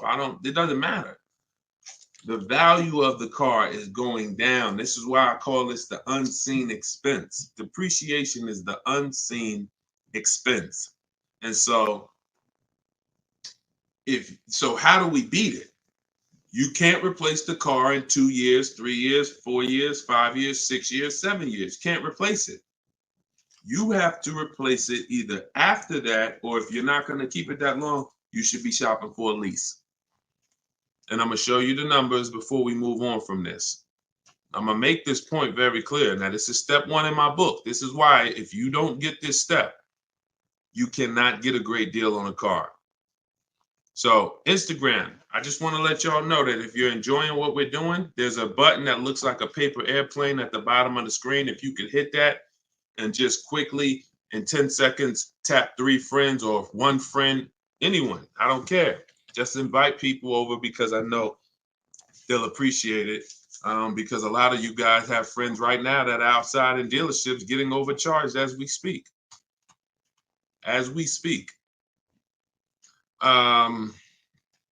So when you look at long term, here's what you need to see. Look at this. And I'm going to show you to end this question from TikTok, and why this is what I call the most important question. It's the first question: how many years am I keeping the car? Because look at this. I'm going to use an example of this lease deal that Zafrina just got. So now Frina she shops for a 2024 Jeep Grand Cherokee. It's a $65,000 truck. She got an incredible steal on this vehicle. Her payment is $579 a month on a $65,000 truck. No money down. So she did this. She got bids. You're not negotiating for these deals. So I'm just telling you, if you guys want to get these deals, you need to use what I'm teaching you. If you want to get it step by step, it's in my book, in my TikTok bio for 75% off. You won't even leave the broadcast on TikTok. You can get your book for $24 and you'll have everything I teach step by step. And same thing on Instagram, in my Instagram bio. You can get it for 75% off for 30 minutes. So I want to show you guys this. And you know what? That lease deal is too great. I don't even want to use that. Let me use something that our average people are getting no problem. Because Zafrina's lease deal was just ridiculous. $579, $65,000 Jeep Grand Cherokee. From home, by the way. 60 minutes. Maybe she put in 90 minutes. It was her first time using this stuff. 90 minutes. So Danielle got $550 a month. First payment was all she gave them, so there was no money down. She got an Audi A3, $44,000 new vehicle. She's paying $550 a month. Now, I'm gonna ask you guys a question. Danielle gets this sitting at home. And look, she said, due to circumstances, because some people like Deshone, she might have had time, a lot of time to do this. You know, I need a car in like 30 days. But she said, due to circumstances out of my control, she posted this in our Facebook group. I had to lease something quickly. Yep. I took the course last week. And now, by the way, my book is my course. So don't think you have to get my Maps Academy to get this. My course is 7 steps in video form with coaching from me. My book is 7 steps in book form, and they're the exact same steps with the exact same scripts. So it's just how you, some people like Deshone, I win with the book, like Tiffany, other people who review, and some people do this. So it's all the same. It's just different learning. So the point is, I want to show y'all something. We're making a point here. So she got $550 a month, $44,000 car. How much is every $5,000 on a car loan, everybody? If you're looking, some of you have seen this in a video before. Every $5,000 that when you look at a car, you see it's $5,000, $10,000, $15,000, $20,000. How much is every $5,000 on a car loan monthly payment? Let's see if anybody's seen this. I'll give you guys another. Thank you, Nico Smooth. $100, perfect. Carlos Thomas, $100. Yes. So that is BG Meats. Yes, $100. Perfect. Perfect. Blooming Chosen One. Perfect. See, so this is why this is important for those of you who are going to purchase, not those of you who are going to lease. You need to know when you look at a car, if you see it and it says $20,000, you need to know that that is about $400 a month. $25,000 is about $500 a month, depending on the interest rate. Great interest rate, you could drop it a little lower. But average interest rate, that's what you need to be looking at. And you need to be, that assumes a 5-year loan. Because some people say, well, Deshone, if I take a 6-year loan, no, it'll be lower. But 6-year loans should be the max. See, there's different ways to budget. If I budget $500 a month and I say, well, how much car does that get me on a loan? 25 grand. Now that's for 5 years. So if I go find a car for 25 for $500 a month for 5 years, I did better than if I got a car for $500 a month for 6 years. So there's different ways to raise your budget. I have something in my book called The Perfect Budget. I created a calculator. It walks you through what I just said. See, what I just said is very important. Knowing how much you can spend if you get a 5-year loan, and then saying, all right, if necessary, I'll go with a 6-year loan and bump myself up, but I'm still below my max budget. But I'm not going $500 a month for 6 years. Can y'all tap the screen and run the likes up on TikTok? Keep running them up if y'all getting value out of what we're doing. So we're still making a very good point here, okay? I'm spending really most of this stream going deep on the first question. And I've never done this before, so we'll see if it works. If somebody said I have a new truck, new advice, any advice? So I went right into the most important question, which is leasing versus buying. How many years am I going to keep the car? And I'm now showing you why you cannot get a great deal on a car if you buy when you should have leased. So let's wrap this up. So we can see here, Danielle got $550 a month on an Audi, no money down. Now let's take the same vehicle and let's pretend she purchased it. She didn't know about leasing versus buying. She just listened to a bunch of people, bad advice, who say never lease a car. So she goes in, she's looking for the same Audi Q3, A3. It's her dream car. So, I've been wanting this for a while. So excited. So how much is this going to be? I'd like to do no money down. Okay. Well, $44,000 car. Forget the taxes. Forget everything. Let's just say, forget that. Let's say they throw that in. We'll pay the tax and everything. Let's say she just finances $45,000. What's her payment? $900. Some of you who are in the math, you would like Deshone, yeah, $900. $900. So she drives out of there. She drives out of there paying $900 for the same car Danielle's paying $550 a month for. Now watch this. Let's just say, now I'm going to show you because I know what you're thinking. Deshone, please send my free book. Okay, I got you. DM me though. So I want to stay on topic here. All right, so let's just say some of you are like, well, Deshone, I got a great deal on my last car. I wouldn't pay the same price that Danielle could pay for. Let's say, what's an unbelievable deal on this $44,000 brand new Audi? How much discount? I'm gonna let y'all decide. I'm gonna show you why there is no way for you to get a great deal when you purchase when you should have leased. We're gonna kill this. Some of you are gonna be set free right now. So let's just say, what's a great price? $44,000 brand new Audi Q4 A3. What's just a ridiculous discount? How much off? Let's say like the best deal that you could ever think on a brand new car. Look, all right, it's taking y'all a while to type. We're looking. What's up? Heck, none of y'all ever saved money on a car before? Some people, oh, Deshone, I didn't think we could get discounts on cars. All right, I like that. Nico Smooth, I like that. Let's say the person got $10,000 off. Okay? They got $35,000, which is essentially, let's say they got $35,000. The car is $44,000. So let's say they got $9,000 off, which is essentially 20% off the price of the car. Just brand new, nice, popular car. They catch the dealer sleeping, getting bids from home. $10,000, $9,000 off, $35,000. That's what they're getting the car for.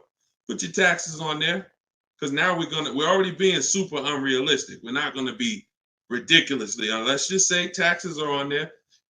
You know what? Let's just say no. How about this? Not only did she get 20% off, they paid the taxes too. So she really got like $13,000 off. We'll pay the taxes too.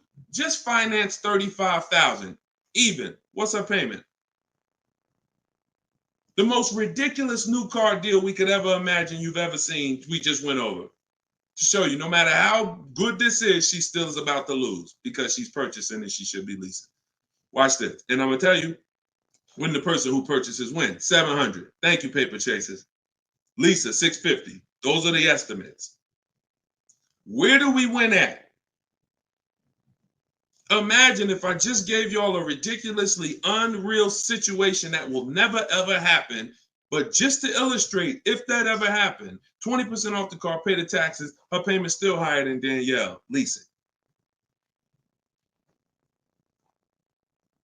So when does the person who buys win? When they keep the car long enough to outlive the depreciation. Very simple. 8 years. 8 years. It's no comparison. So like you're sitting there and you're like, Deshone, I bought my last car and I've been buying cars all my life. I was just taught you buy your cars, you don't lease them, but I never keep them more than 8 years. If that's you, I want you to type a sad face.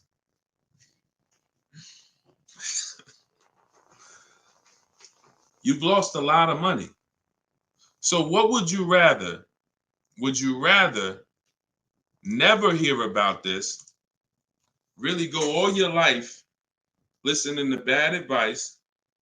And we might wrap this because we still got time.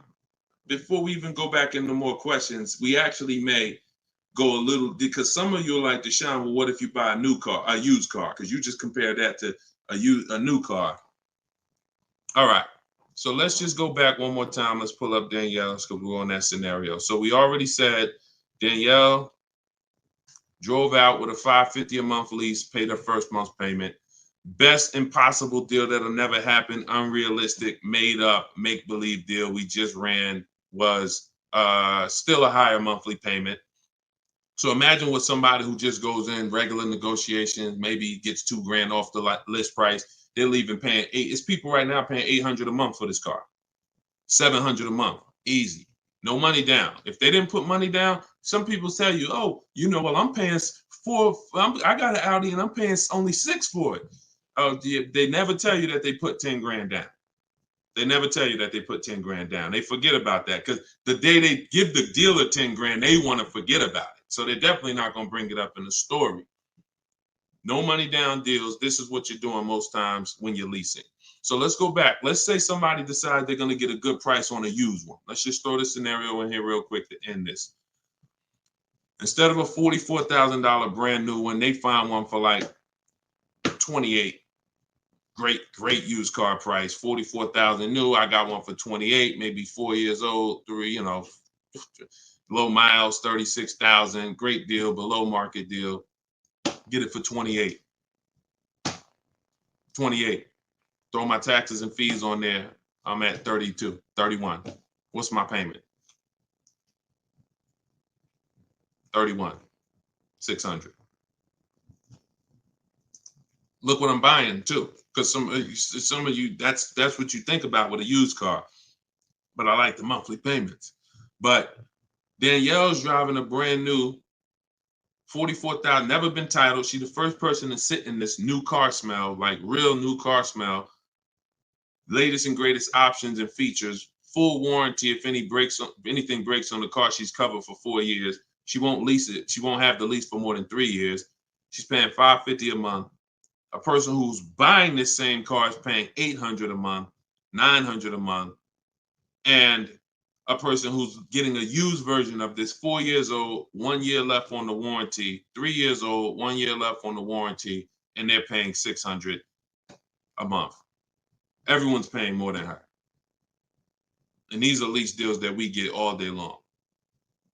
Everyone's paying more than her. We can put every scenario. Only person that's not paying more than her is somebody who just drives like a 10-year-old Audi, 12-year-old Audi. They go pay cash for it, buy it from Facebook Marketplace or something like that, or people who go to the auctions and get, like a 12-year-old one.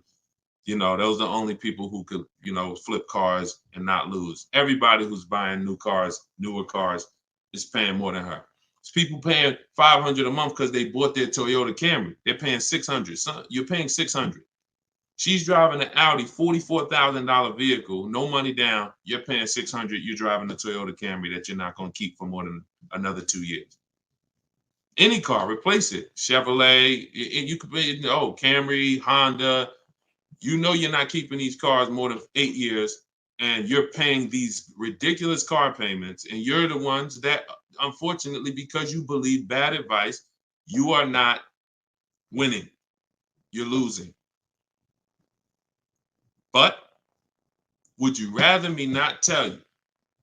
God willing, you're like, man, I'm glad I'm young. I'm going to still buy more cars. Most of you are still going to buy more cars. It's good for you to find this out now rather than you never found out and you just passed it down to your family and your kids. And now They heard they don't lease. Now you got your 25-year-old. He never heard about leasing. He goes and he gets himself a $30,000 car because he got a good job. He said, all right, I could afford a $600 a month payment. He gets a $30,000 car. His payment is $600 if he put no money down, or maybe he put 10 grand down, whatever. Point is, he's paying between $400 and $600 a month for this car when he could be leasing a brand new version of that car for $350 a month. $350 a month, $600 a month. These payments are nowhere close. It's nowhere close. Depreciation is the unseen expense. So this is all step one. See what I'm saying? So when you're reading my book, you're going through leasing versions. I got a video on this, by the way. This is in my digital book. I'll link to certain videos to help you guys really understand certain concepts. But this is what we do. This is step one. Leasing versus buying is step one, because I know who was taught, be honest, never lease a car. Type me if you were taught never lease a car.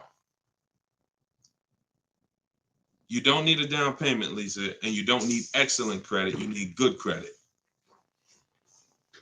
No down payments. I can show you right now, Lisa, on the screen. You can't see it because we rebroadcast these shows on TikTok, but you'll see it on Facebook, YouTube, or Instagram because they can see the slides that I'm sharing. Like every deal that I'm gonna show, like Kimberly. Look, she got a $91,000 Maserati, $944 a month, 39-month lease. $944 a month, $91,000 Maserati. She got bids. Use what I'm teaching you in my book. She got bids. 7 competitive quotes ranging from 1% to 1.8%. That's a crazy, but she saved 20 grand on a brand new Maserati. No money down lease. Bonita, this was in the middle of the pandemic. When people were, the Kia Telluride was one of, if not the most popular SUV all through the pandemic. People were paying $800 a month, $900 a month, $1,000 a month for these Kia Tellurides. She leased one in December 2022, and she got it for $600 a month, and she gave them $600. That's all she gave them. So, ask questions. It's better to ask questions about things that you may not understand versus making statements. Because when you make statements, sometimes it can mean you're not in a full posture of learning. But I do get that you're dropping. Many of you are this is a game changer for you. This is a game changer. This is a money changer for you. I mean, my goodness, my brother who I met recently over the last year, he's a neighbor of mine, and he's become a close friend. And he had a Kia Telluride, black one, just like her. Totaled it. His wife was in an accident maybe about a month ago and totaled it. And he called me and he said he had saw the 8-year rule, and he said, I'm not keeping these cars 8 years. I'm going to lease this one. He leased a Kia Telluride, and his best offer on the same vehicle he owned was under $500 a month, no money down. It was like $479, $489. He was just paying. Remember, this was a $45,000 Kia Telluride he had. His payment on that car was probably $800-900 a month. So that's his wife totaling that car ended up being a blessing. Got him out of that car. He got the lease. He got the same car, brand new one, and he's paying $300 a month less because he has correct deal structure now. This is so important. That's why I call this the most important question in my book. And this is step one in my process, is you ask yourself the most important question. So I'm gonna put the banner back up for you guys on Facebook and YouTube. You can actually go to Deshone'sBook.com. Dolan pinned a comment in the Instagram section, in the Instagram comments. Also in the Facebook and YouTube comments, we've pinned Deshone's book. You can get your copy for 75% off. It's a digital book, so it goes to your email. Make sure you check your spam and your junk folder, but it goes there. You can get it in 3-4 minutes, and you won't pay the normal $97 if you get there before the 30-minute timer goes down. Once the time expires, the price is $97, which is the normal price, and it's worth more than that. It's worth thousands. I wouldn't price it at $97 if it wasn't worth thousands and thousands of dollars. So, but you can get it for 75% off that. You can get it for $24. if you get to my TikTok bio, my Instagram bio before the timer expires. But that's leasing versus buying. That's a quick comparison of leasing versus buying and how there's no way to get a great deal if you buy when you should have leased. No way. So some of you are going to be like, oh, well, I want to transition because I want to get out of my car that I'm financing and move to a lease. You should do that as soon as it makes financial sense.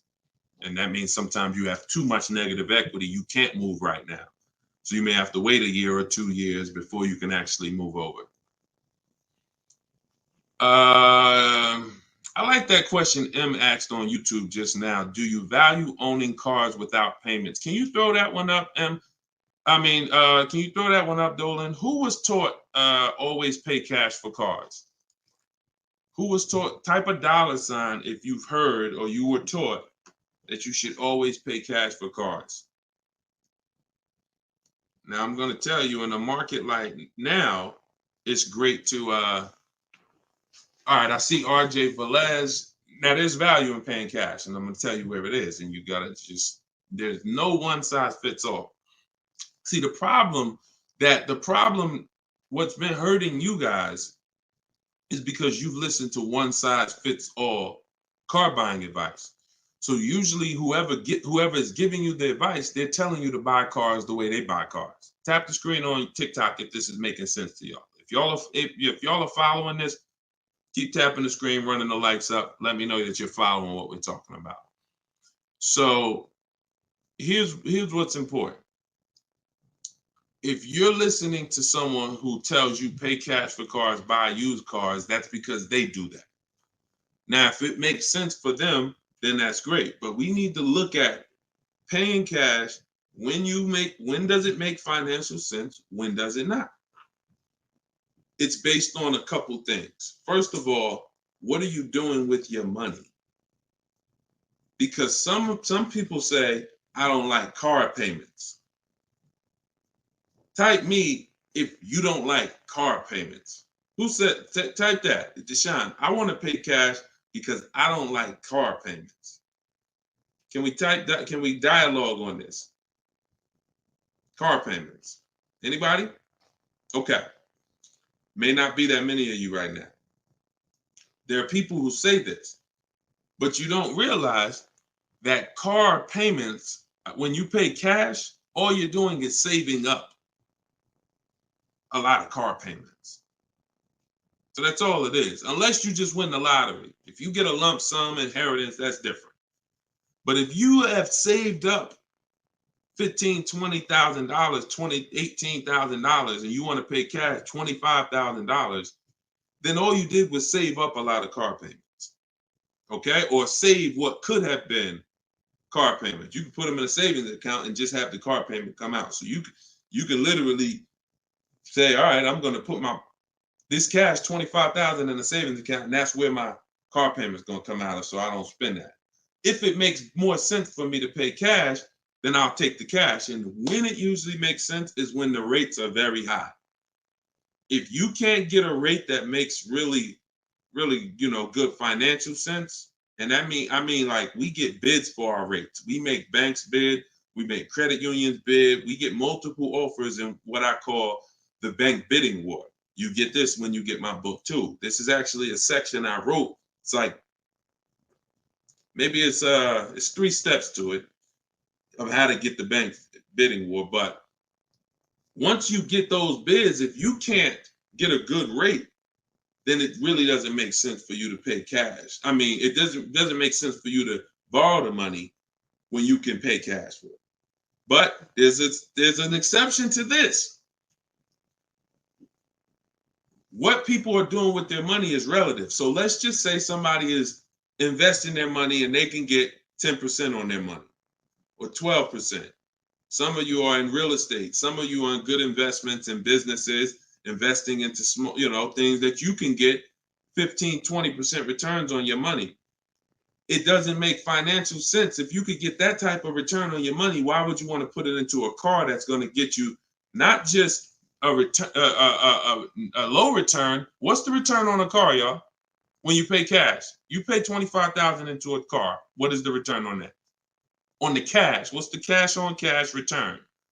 Because I don't want to talk about this much because everyone's not paying cash. It's a small number of you who will, but I want you to be able to know when this is a financial conversation that if you're paying cash, you should understand this. If you got $20,000, $30,000, $40,000 saved up, you're thinking about paying cash for a car, this should be an easy conversation for you to follow. Okay.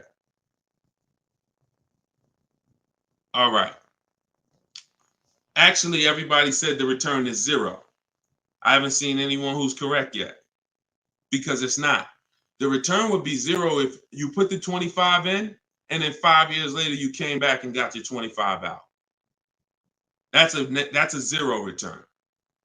If you put 25 into an asset and then you come back in 5 years and you should give me my 25 and they say, well, it's 5 years later, this asset is now only worth 12.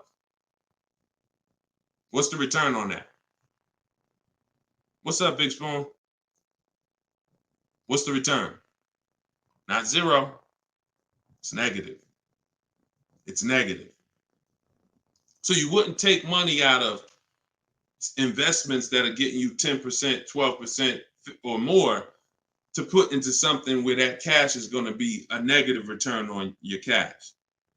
So that's one thing to consider based on who you are. Another thing is to consider if your money's not invested, you're not doing anything with your money, then just keep the debt down.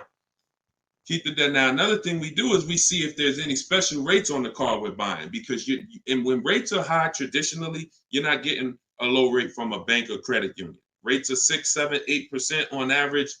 You're not going to see 3%. But sometimes you'll see 3% as a special rate. That's car specific. So if I'm shopping for a Mazda CX-5, I'm going to check to see, do they have any special rates this month on the car I'm shopping for? It might be 2.9, 1.9, 0% sometimes. And these are instances where it doesn't make financial sense to pay cash. If I can get this type of rate, use the bank's money for a very low percentage, and then turn around and use my money and keep my money invested or keep my cash. Maybe you just want to have your cash. Once it's in the car, you can't get it. So once you put your money cash in the car, you can't get that money back out until you sell the car. But if you can keep the money and get the car, now you have your cake and you eat it too. I still got my cash, but I'm leveraging the bank's money, paying them small amounts of interest to use it. So people see interest as the only loss. I don't want to pay interest. That's programming. That's not what will be talked about in a finance conversation. And if you want to get religious, because some of you say, "Oh, I don't want to pay interest because of religious reason," then it's a partnership. It's not a debt. It's a partnership. Anyway, let's not get all into that. Just paying cash is right sometimes for some situations. Paying cash is not right sometimes for other situations. The key is, which situation are you in? That's the key. Knowing how to ask yourself the right questions. Which situation am I in? I'm getting good returns. Stock market been returning me X%. Hey, this many years, this has been my return. I think I'm going to keep my money invested and I'm going to use the bank's money. That's right for that person. All right. So that's a great question. I don't know how we went deep on that, but we're going deep in this stream. I normally do rapid fire Q&A. We're going deep on some subjects. And again, this is all in my book. Everything that I'm teaching is in my book. Every part of my strategy, it's a 7-step process. First step is most important question. Second step is deal structure. The equity assessment. For those of you who are replacing a car or a lease, assessing the equity in the asset to see how much money we can pull out, if any, to either put in our bank account or use in our next transaction. Third step is deal structure. Fourth step is shopping, not buying. It's actually called shopping, not buying, where we enjoy shopping, we enjoy test driving, we enjoy the process. We're about to spend $30,000, $40,000, $50,000, $100,000. We actually enjoy shopping for the item. There's no pressure because we're never talking numbers in the dealership, ever. That's our rule. Step 5 is multiple offers. So once we've selected what we're going to be getting, it's time to get multiple offers on it.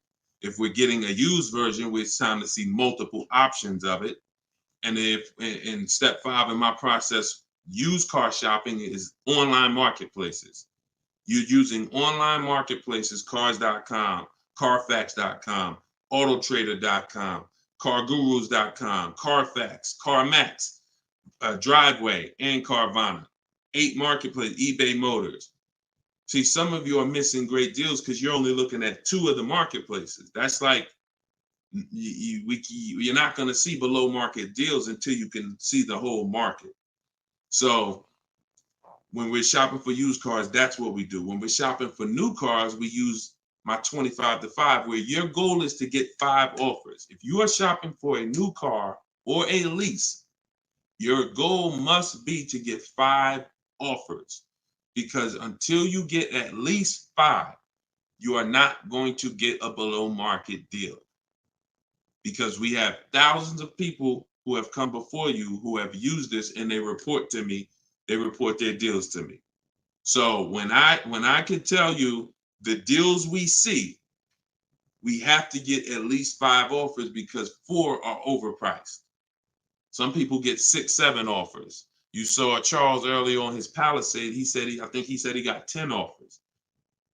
But once you learn how to get them from home, either you could do it your way, you want to call and get them, you want to call, ask for managers to get them. I don't care what you do. If you're using my process, we don't do any talking. So when you're using my book, we're not talking. Because when you talk, who knows, when you talk, you can say the wrong thing.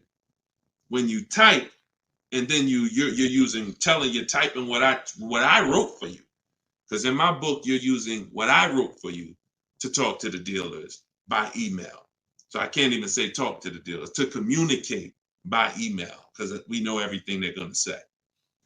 So then the step 6 is paperwork and protection. Once you get your lowest offer, you find the best option. It's time for the paperwork. And then step 7 is delivery. That's it. So everything that I teach is out of one of those 7 steps. And, part of why you have not gotten the deals that you see me sharing is because you don't have any process. You're just winging it. You're just hoping things go well for you. And that's just not a place of empowerment. That's just not a place of empowerment. Strategy is here. So, so we went deep on some of what's in that book and what you'll learn if you get it in the comment section, or you can get it in my TikTok or Instagram bio. If you're watching us on TV, you can also scan that QR code with your phone. And as long as you get there before, but now you're seeing why the book's worth $97. I see why you priced it at $97, Deshone. You know what I'm saying? That makes sense. You breaking this down and telling us what's in the book, and it's a digital book with links to videos and scripts and things you copy and paste. Oh, I see why this is a $97 book that you can get for 75% off. $24 before the timer runs out. Go ahead, Dolan. Yeah, this has been good so far, though. I do like this. Are you enjoying this dynamic?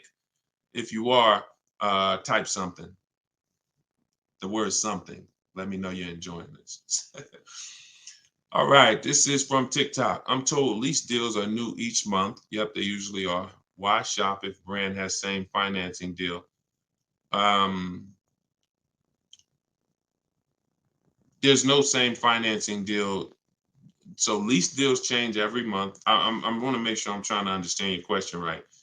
I'm told lease deals are new each month. Lease deals usually change every month. Sometimes they'll run the same one for 2 months, but usually something changes about the lease deal either every month or every 2 months. Why shop if the brand has the same financing deal? Well, we're shopping for offers. So shopping is to get offers. The financing versus leasing is the first question you should be asking yourself, though. Because as we spent a long period of time talking about earlier in the stream, one offer is not, you can't get a great deal if you buy when you should have leased. So if you didn't see that, definitely watch the replay on YouTube or Facebook. But the financing and lease deals are extremely different, and they're going to be entirely different prices. And we can't even depend. We don't even.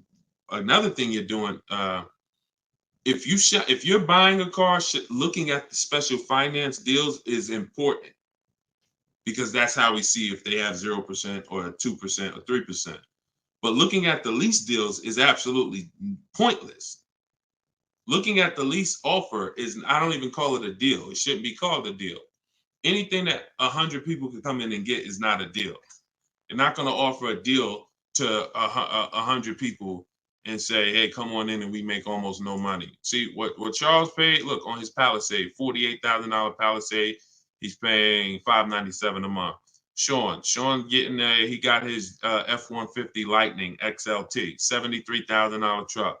His lowest bid, he saved, he got it for $4,999, what's this? $21,000 off is what he got. We're showing it on the screen right now in case you think we're capping. We don't need to. This is, look, Frina, y'all saw Frina, 579. This is Tiffany, who wrote us in when she got her deal using my book.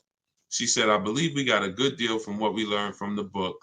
Look, it was a $44,000 MSRP that she got $6,530 off the price. That was her lowest bid. So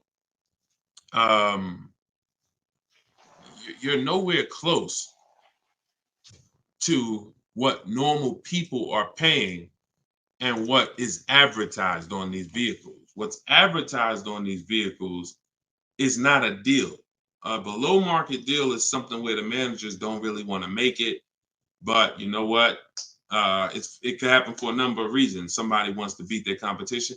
Sean said he had to go 100. We shop out of state. You'll get very used when I walk you through shopping from home, and you'll see. I mean, if you're gonna do it your way and you get used to it, you'll see you're in more control. You're in control.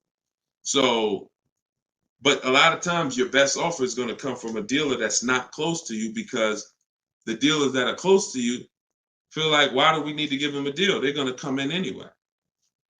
Because that's what most people do. You're going to walk in the dealer anyway, and you're going to talk numbers and try to negotiate. That's what most people are going to do.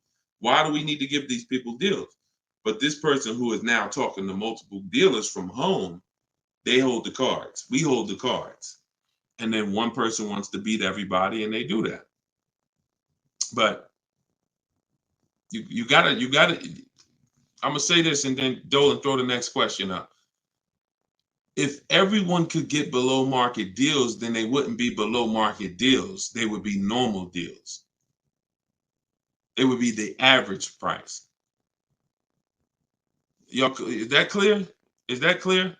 If everyone could get below market deals, if it didn't take strategy to get below market deals, then they would just be regular deals. All right, this is Rhino from YouTube. What is a good range of credit score to go for a lease? Great question. Anytime you guys hear a question you like, just start tapping the screen, please. Appreciate y'all continuing to run the likes up on TikTok. What is a good range of credit score for a lease? So what I teach is the parameters. It's more about profile versus just score. The score is one step of your profile. It's one portion of your profile, score. But you also have income. You have something I call comparable credit. I don't call it that. The bureaus call comp credit, which is you've had a car loan before. So you could have a lower than fair credit. You want to be in at least fair. If you're in the fives, I wouldn't go a lease route. I would go a different route, which I have in my book. You get a smart car, set yourself up for a lease. Not the smart car that y'all thinking of, those little ones. It stands for saving money at the right time. We get the smallest car we could get a loan on, pay the payments for 2 years, then we flip into a lease. Because again, payment history weighs very big. So, but if you're in the 620, 630, but you got on-time car payments for the last 3 years, 2 years, 5 years, you might have, high balances with your credit cards, but your car payment has been paid on time, but your credit score is low because you're using a lot of your available credit. So in that case, you got a great shot of getting a lease because you're replacing a car, you're replacing a payment, you're not adding a payment. But usually, you know, 650, 660 and up. 660 and up is usually the best to stay out of that manipulation zone. But again, if you have a lower score than that, but you have good income, good, you know, you've been at your address a long time, these are things that weigh in the profile. You've been on your job a long time, you know, versus, hey, you might have a 700 score, but you only been on your job for 6 months. That could affect you. So it's not just score, it's profile. But most leases are easier to qualify for than you guys would believe. I got my first lease and I had a 6-something credit score. Now I did have to pay, like, I remember like $25 more because of my credit score. I didn't get approved at the first tier. I went up like $25 or something like that. But I was still paying $256 a month for a brand new Pontiac G6. It's a $20,000 car. So I had friends that were paying $500 a month for Toyota Corollas, $20,000 cars. You know, $23,000 brand new Toyota Corolla. They're paying $500. They're paying, you know, and I'm paying $256. These things make a difference in households. Thank you for answering, brother. Just purchased your book too on your website. Enjoy it, brother. Now, I don't even say enjoy it. I use it. Use it. And there's two ways to use it. You could. I don't recommend going through the book and then shopping. I recommend you don't, like, the book is written in a way where I ask you. It's like if you called me and said, "Hey, D, what's my first step? Here, do this, and then call me back." You wouldn't call me and be like, "Deshone, give me all the steps." I wouldn't give you all the steps because you would forget them. I would tell you, "All right, how many years we keep in the car?" 4. Okay, we leasing. How many years we keep in the car? 10. All right, we purchasing. Then we're gonna move to the next question. We need to do our equity assessment. Go on these websites, call your bank, get your payoff, do these steps, call me back. Okay, boom, I did that. All right. So once you put those things in an order, you'll see that you threw me off, Dolan, throwing that question up. But yeah, Rhino should. Oh yeah. Anyway, what I was saying is use it. So you could go through the book. I would recommend you go through it, do one step, check it off before you move to the next step, so that by the time you get to step 7, I'm congratulating you, saying, let's get ready for delivery. Not, oh, I'm at step 7. I read the whole congratulations. Oh, that was so nice. That nice message you write to us when we get our cars at the end. That's nice, Deshone. You shouldn't be reading that until you got your car. You get what I'm saying? I'd rather you go through the book that way. It'll be a lot quicker, a lot more effective for you. All right, but use it. Use it. Great. All right, Dolan, throw that up for me now. Thank you, man. Appreciate you. Okay, Freon on YouTube said, what about refinancing when the rate drops? Absolutely. If I'm buying a car and I'm paying a high rate, what is considered a high rate, 7, 8%, depending on the gun. Now, there are times where rates are high. That's the best offer you could get. But there are times where we know rates are 3%, 3%, 4%. There's time when the rates was 2 and change from the credit unions and things of that nature. So, relative to what they've been, these rates are high. So, yes, as long as you have a great car, the goal is always to get a great car.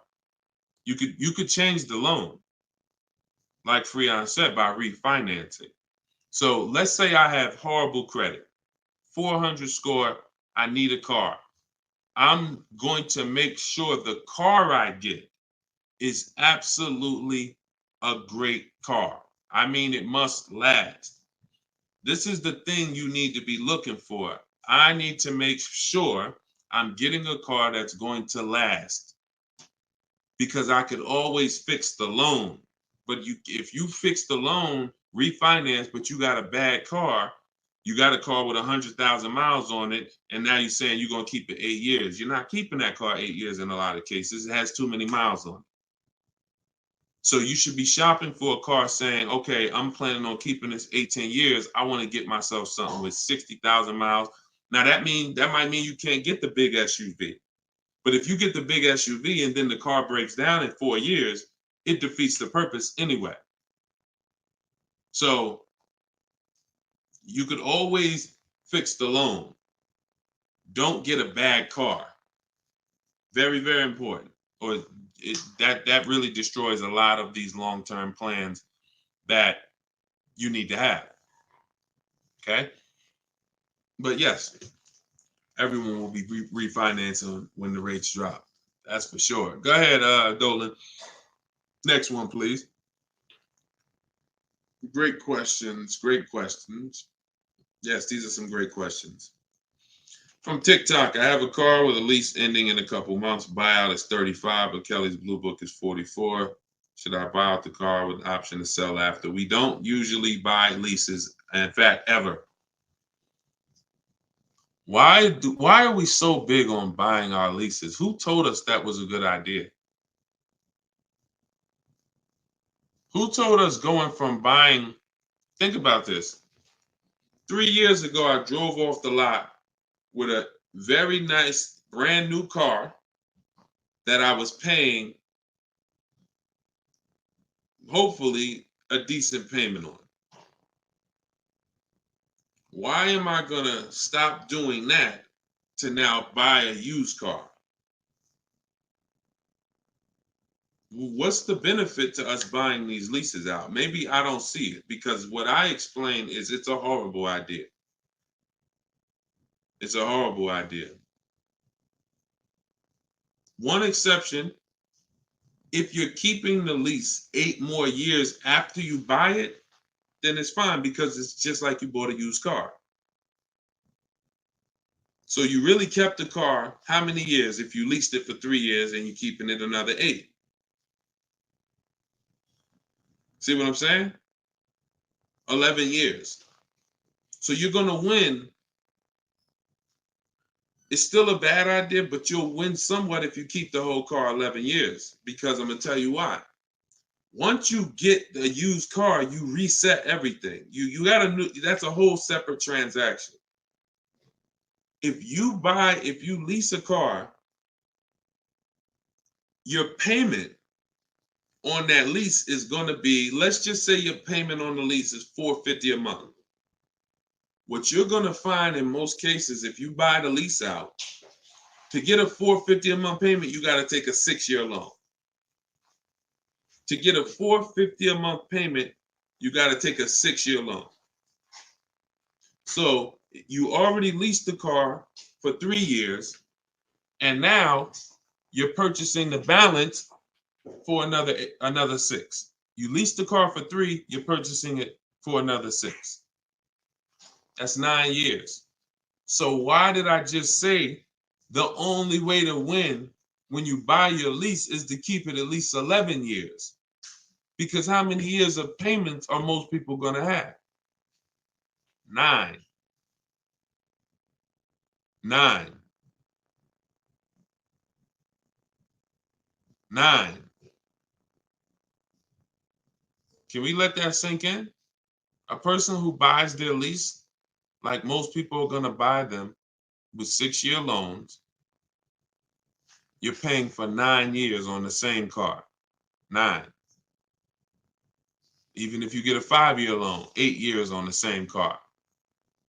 So it'd be a shame to go pay 8 years on the same car and then turn around and do that all over again.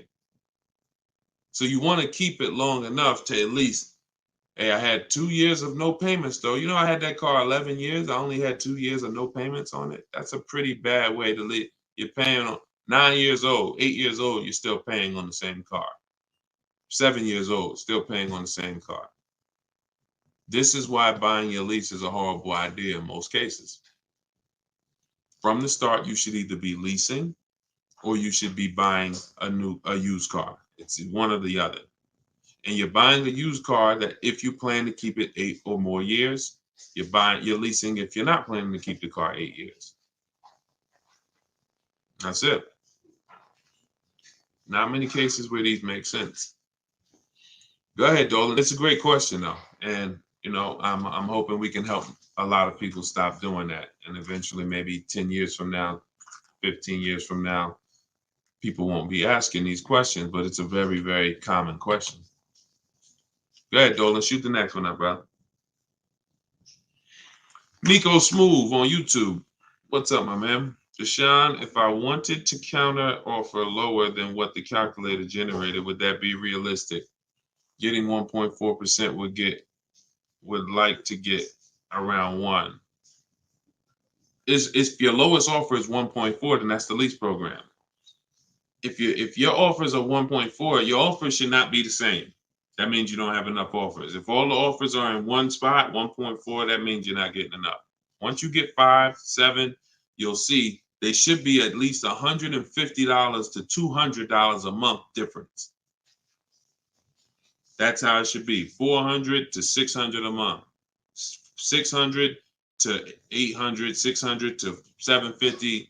That's how it should be. Now, if you once your lowest offer is 1.4, but you have 1.6, 1.7, higher offers than that, then 1.4 is the best, and that's the lease program. There's nothing you can do about the lease program. All you're doing is finding the dealer that's going to agree to discount the car the largest amount. The lease program is then going to dictate what the payment's going to be. But yeah, you're on the right track. Go to a Plan B vehicle. It's surprising how different every single vehicle has a different lease program. In regards to what and just to really hammer this home, Zafrina, who we showed first at the beginning of the stream, she had a $579 a month lease on a $65,000 truck. She was shopping for a Jeep Grand Cherokee Limited because that's what they had and they were replacing the lease. So she gets a 1.1 and change. It was like under 1.2, like 1.19 or something like that. That was her best offer on a Jeep Grand Cherokee Limited. That's a great lease. That's a great deal. $600. That's a great lease deal. Probably a $450 payment on a $40,000. Great lease deal. But she said this guy is saying that he thinks he might be able to do better on a hybrid Jeep Grand Cherokee Limited. He said he could probably get me below the 1%. I said, okay, you need to get 5 more offers at least. Because what if he's saying he could do better on that version, that means that version has a better lease program, which means you need to get your 5 offers again. She called me 48 hours later. Well, she posted in our group saying that she had gotten that $579 a month, which was a 0.88% lease. So that's not only is every vehicle have a different lease program, every trim level has a different lease program. Almost trim levels can have different lease programs attached to them. In many cases, they do. All right, great question though. You could also wait it out, Nico, if you have a little more time and see what the programs are next month. Go ahead, Dolan. You can shoot the next one up. Can you lease a car if you have a bankruptcy? Sure, but you need to rebuild your credit. You need to get your, if you start in blank, I know people that have had a bankruptcy, got a discharge, and they are at a 700 score in like a year. So I will be following Shonda Martin. I recommend her to everybody. She has great strategies on credit. She does a lot of live streams like me, and she has great strategies. So I think she's on every platform. Yeah, she's on every platform that we're on. So Shonda Martin. But yeah, get yourself up to like a 680, which is not hard to do because you're starting fresh. Many times a Chevy or Ford, a Honda, Hyundai, Mazda, Subaru, these leases don't need you to be incredible. If you have a good job, long history on your job, and a 680 score, you're going to get most of these leases. These are not like luxury leases to the point where they're snooty. All right, go ahead, Dolan. Genesis on YouTube. So how can you lease out of state with a current lease looking to trade in? But I heard Deshone say out of state lease deals are good. Well, if it's the best offer, you go as far as you need to go to get 5 offers. In my book, we use my 25 to 5 strategy, where you're connecting with 25 dealers online in 20 minutes. We go to their websites using the contact tab, and then you have a template of mine that you copy and paste. If you're going to do it your way, you're just writing in, all the details of what you want, when your deadline is, what options you're looking for, what you're over. This is all stuff I walk you through in the book. What you're looking for. Really, it's about the car. You're not saying, hey, I'm looking for a lease quote, I'm looking for a purchase quote. We need to find out who even has a car before we start talking about money. But then the goal is that you got to get at least 5 offers. You got to get at least, and you have to do the equity assessment to see if there's any equity in your current lease. You don't want to return that, and you don't even know if there's any equity in that lease. And the only way you know that is the offers you get are higher than the payoff. It's very simple.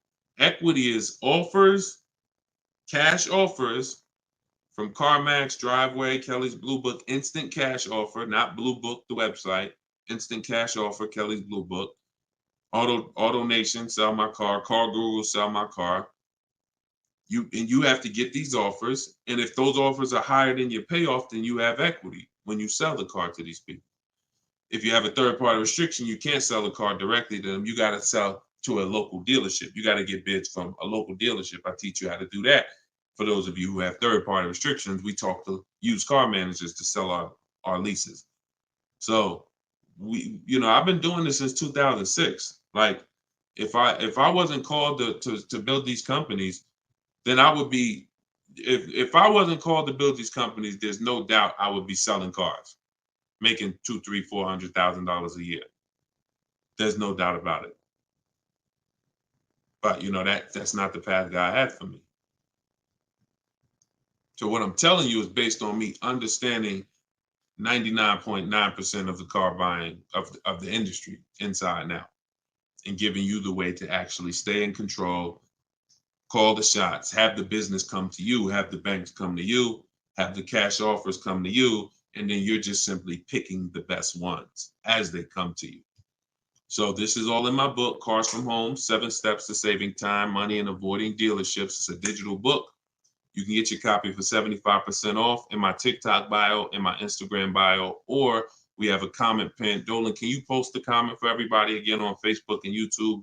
Just copy and paste that comment for everybody. And also we'll put a banner up on the screen for those of you who are watching us on television. You can scan this banner with your phone, and it'll take you to the 75% off page. So you'll only pay $24. You won't pay the normal price of $97. But that offers for 30 minutes. Once the timer does expire, $97 is your price to get it, which is still a great price. I'm sure everybody who spent time with us today can see why $97 is going to save you probably tens of thousands of dollars, depending on how many cars you get. Sean saved 20 grand on his first car. So for those of you who want to attend my free masterclass, Everything You're Doing Wrong, Buying, Selling, and Leasing Cars, you can attend that in my bio. We'll also put another comment for those of you who want to attend that. That's about an hour-long class, and I'm teaching very specific. You'll need a notepad for that. That's not just Q&A, although we do Q&A after. So you guys can go watch that, and so we'll put, and that's also in my Instagram and my TikTok bio. So the information's available, y'all. That's the whole point. There's no excuse. Everything that we talked about today is really financial awareness, financial literacy that you have not learned. You haven't heard of it before, but this has been around. We've been doing this for 3 years. Over 2,000 people have come before you. We have over 6,000 people that have this book now. So this ship has sailed. This car buying from home, you're late to the show now. And you can't afford to go buy another car the old way and think you're getting a good deal. You can't afford to do that. I mean, money is very hard to come by for some people, and you need to, I don't care who you are, you should take it seriously. So this is why we're here. And so you can get it from my free videos, from these Q&As, in my book, in my masterclass. I don't care how you get it. You want to join me in Maps Academy and have me coach you through your car buying. I don't care how you get it. Just make sure you get it. Get in where you fit it. All right. So that was episode 17. All right. We'll see you on episode 18.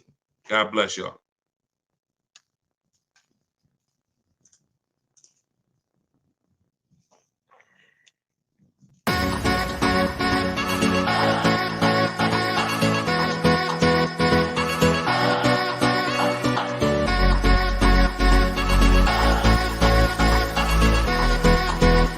The worst possible thing you could say when you walk into a car dealership. I spent 5 years with Mercedes-Benz, 5 with General Motors, and the worst thing a person could say when they walk in is, if you could just get me to this payment, we got a deal.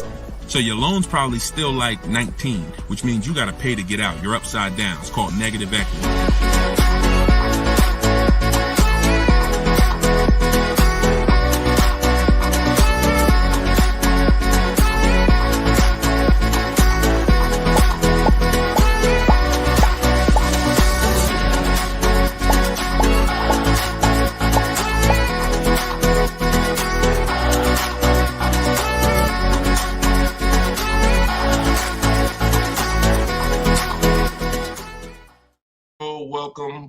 Welcome.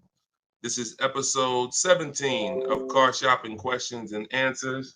I am your host, Deshone the Auto Advisor, and we do these live shows throughout the day, throughout the week, to make sure that you have access to cutting edge car shopping strategy, which is the science of making dealers and banks bid for your business instead of negotiating the old-fashioned way. So that is what we do here. Frankie boy, good to see you, Frankie boy, on TikTok. Kev, I see you on TikTok. We are live on all 4 platforms: TikTok, Instagram, YouTube, and Facebook. We have Dolan in the background. He's going to be pulling in your questions for the show. So as you're here, you can start typing your questions. Let's get the housekeeping out of the way as well. Could everybody who shares great information hit the share button? Also, I'm the author of the new digital book, Cars from Home. It's called Car Shop. It's a 7-step system that we use to car shop, and we get bids from home. Everybody that you're going to hear me talking about today, I'll be sharing a lot of different people throughout the broadcast that use this system, so that you can see the different results that you will get when you start learning to make dealers bid for your business instead of negotiating the old-fashioned way. So thank you to everyone who has reviewed the book. Again, this is our Thursday, 12 p.m. live. It's May 9th, so you guys can start typing your questions if you are here with us live. And for all of you who do want your copy of my new book, Cars from Home, 7 Steps to Saving Time, Money, and Avoiding Dealers. We have a link in the comment section on Facebook for you guys. We also have a link inside my TikTok bio, inside my Instagram bio, that you guys can use to get your 75% off your copy. So you won't pay the $97 price.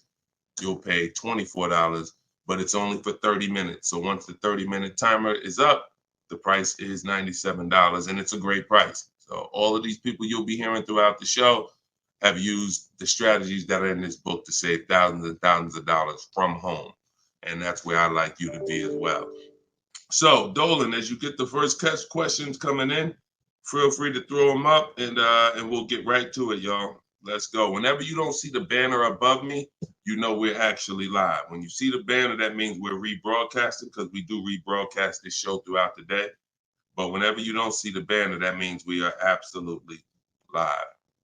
Okay, so start typing your questions. Type them fast, and we'll get to it. T. Del Mar on Instagram. I'm leasing. Now test drive. Why do I ask for an older salesperson? Won't any salesperson be okay? No, any salesperson will not be okay. Some salespeople will bring you in for a test drive, We talk to people who are experienced in the dealership. So when we talk to them and we ask them, do they have a car that we're coming to see? We know 9 times out of 10, they're going to be honest with us. You get a new kid on the block or a salesperson who doesn't care about this stuff, they'll get there. Who's ever gotten to a dealership, was coming for a test drive, and then the dealership said, oh, that car got sold, or that car is not here anymore by the time you get there? If you've ever had that happen, type me. You set up a test drive, you come in, oh, I was coming to see that car. Oh, it sold like, 2 hours ago. It just sold. See, when you're dealing with experienced salespeople who are honest, exactly, Peaceful Grace on TikTok, you understand. So this is why every step that I teach is important. Even things that you might see, okay, why is he telling us ask for this person? It's because if you don't, you run the risk of running into a salesperson who doesn't care. Oh, you'll get there and just, oh, well, that car sold, but hey, I might have another one. Let's look at some other ones. No, we don't go for that. We don't go for that. Our test drive is strategically set up to try to guarantee a successful test drive where we can be in and out that dealership in 20, no more than 30 minutes and coming home. Okay, let's go. Nothing is left to chance. All right, go ahead, Dola, shoot the next one and keep your questions coming, everybody. We'll try to get through as many as we can.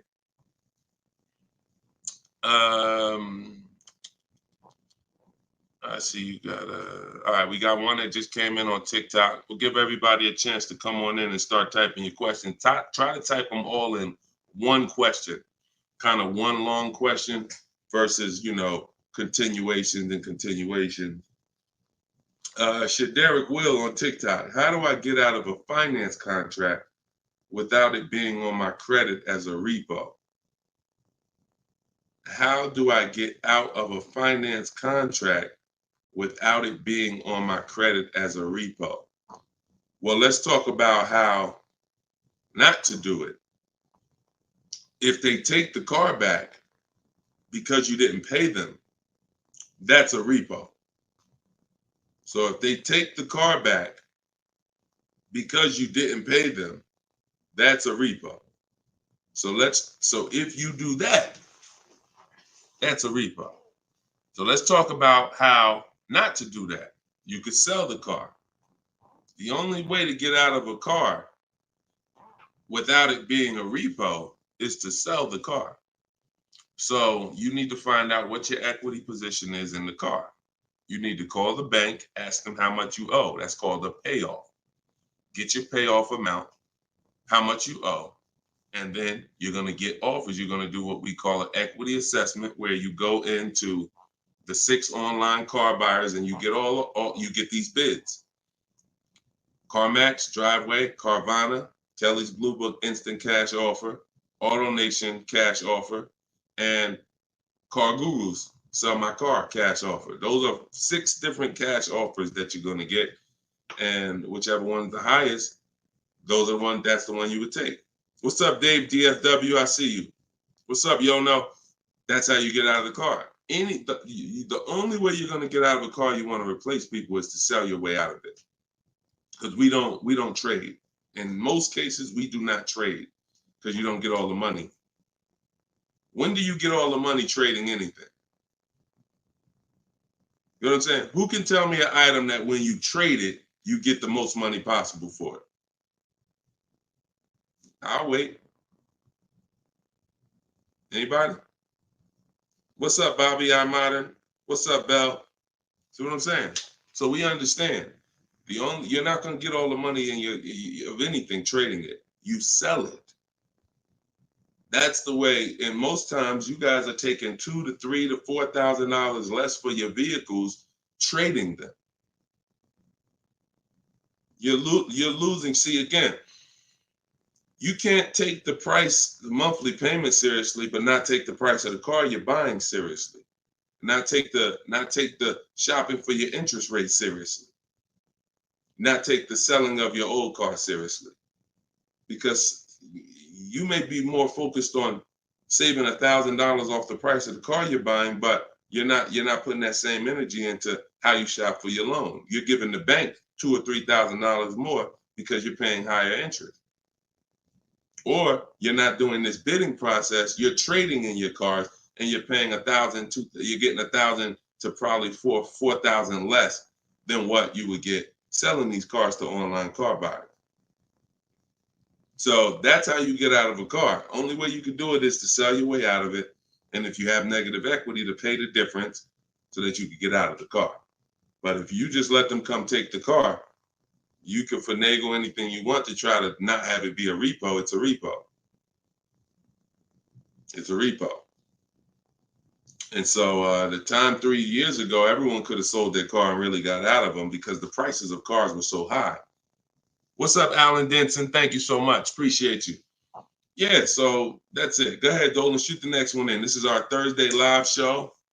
My man, Alan Dawson, appreciate. Oh, Alan Denton. Yep, appreciate you, man. Thanks for supporting the broadcast. This one's Optimal Living from TikTok. This is our Thursday, May 9th live show at noon. So whenever you guys don't see the banner above me, that means we're live. You can send your questions in, and we'll try to get them into the show. Grand Rising, I want to buy a used approximately $10,000 or less, approximately $10,000, less than 100,000 miles, 1 or 2 owners, like a Honda, Hyundai, Volkswagen, good gas mileage, easy to repair. Any suggestions? Well, you have a lot of filters there. If you were buying under 10 grand, I would be looking at Facebook Marketplace. I would be looking at Facebook Marketplace because our used car strategy is to look at all the marketplaces where cars are.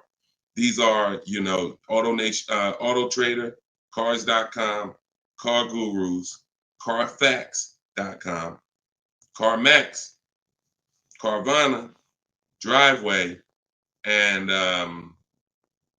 eBay Motors. But if we're looking at a car that's under 10 grand, I would certainly be looking at Facebook Marketplace. Facebook Marketplace is where you're going to try to find a private party owner, not a dealer. Not a dealer. You're trying to find a private party owner that's going to sell you the vehicle, private party, not a retail purchase. A retail purchase is at a dealership that has done reconditioning on the vehicle to prepare it for the market. And so you're paying for that. You're paying probably 10% more for a retail purchase because it goes through the retail process. But if I'm spending under 10 grand, I'm looking at Facebook Marketplace to get a private party sale where I could save probably another 10%, maybe a little more, below the retail price. But that's really depends, price specific. Same thing with selling cars. When we get our bids, if our car is worth less than 10 grand, we usually I always tell people, it's in my book, if the car is less than 10 grand, when you get your offers, you could get probably 1,500 to 2,000 more listing it on Facebook Marketplace. So if my highest offer might be for 8 grand from CarMax, everyone else is offering me 7 and 65, and I'm gonna throw it on Facebook Marketplace if I have the time, and I'll sell that car and usually get a $1,500, $2,000 above. So it's the same difference. I would shop on there if I was looking for a car under 10 grand. I would sell on there if my car was worth under 10 grand. See, when you start going with cars that are worth 15, 20,000, trying to put them on Facebook Marketplace, most of the buyers there need a loan.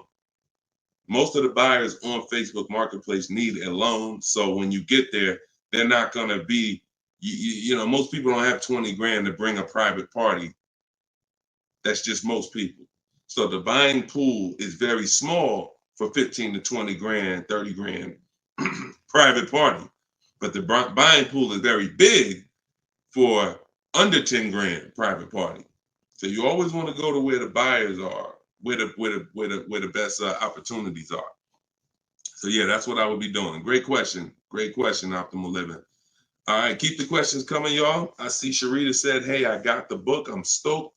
This is great info. Thank you so much, Sharita. Enjoy it, use it. The things that are in my 7-step book, y'all, is everything you're learning right now. So everything that I'm teaching you is out of one of my 7 steps in my car shopping process. My book is called Cars from Home. So it's all designed to teach you the science, walk you through the science step by step of doing 90% of your car purchase from home 90% of your savings are done at home, not in a dealership. The only thing we're doing in a dealership is test driving, is having our car appraised if we have a third-party restriction by a used car manager, and picking up our car if they don't deliver. Those are the only three things we are doing inside a dealership. All the negotiating, the price saving, the shopping the market, the research, the working with the bank, that's all done at home.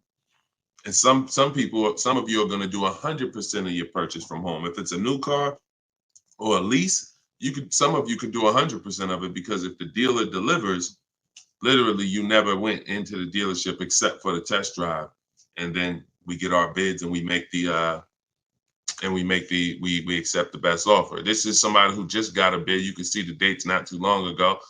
Look, I contacted 25 dealers. Some of you know my system is used to, we connect with 25 dealers, with our goal being to get 5 offers.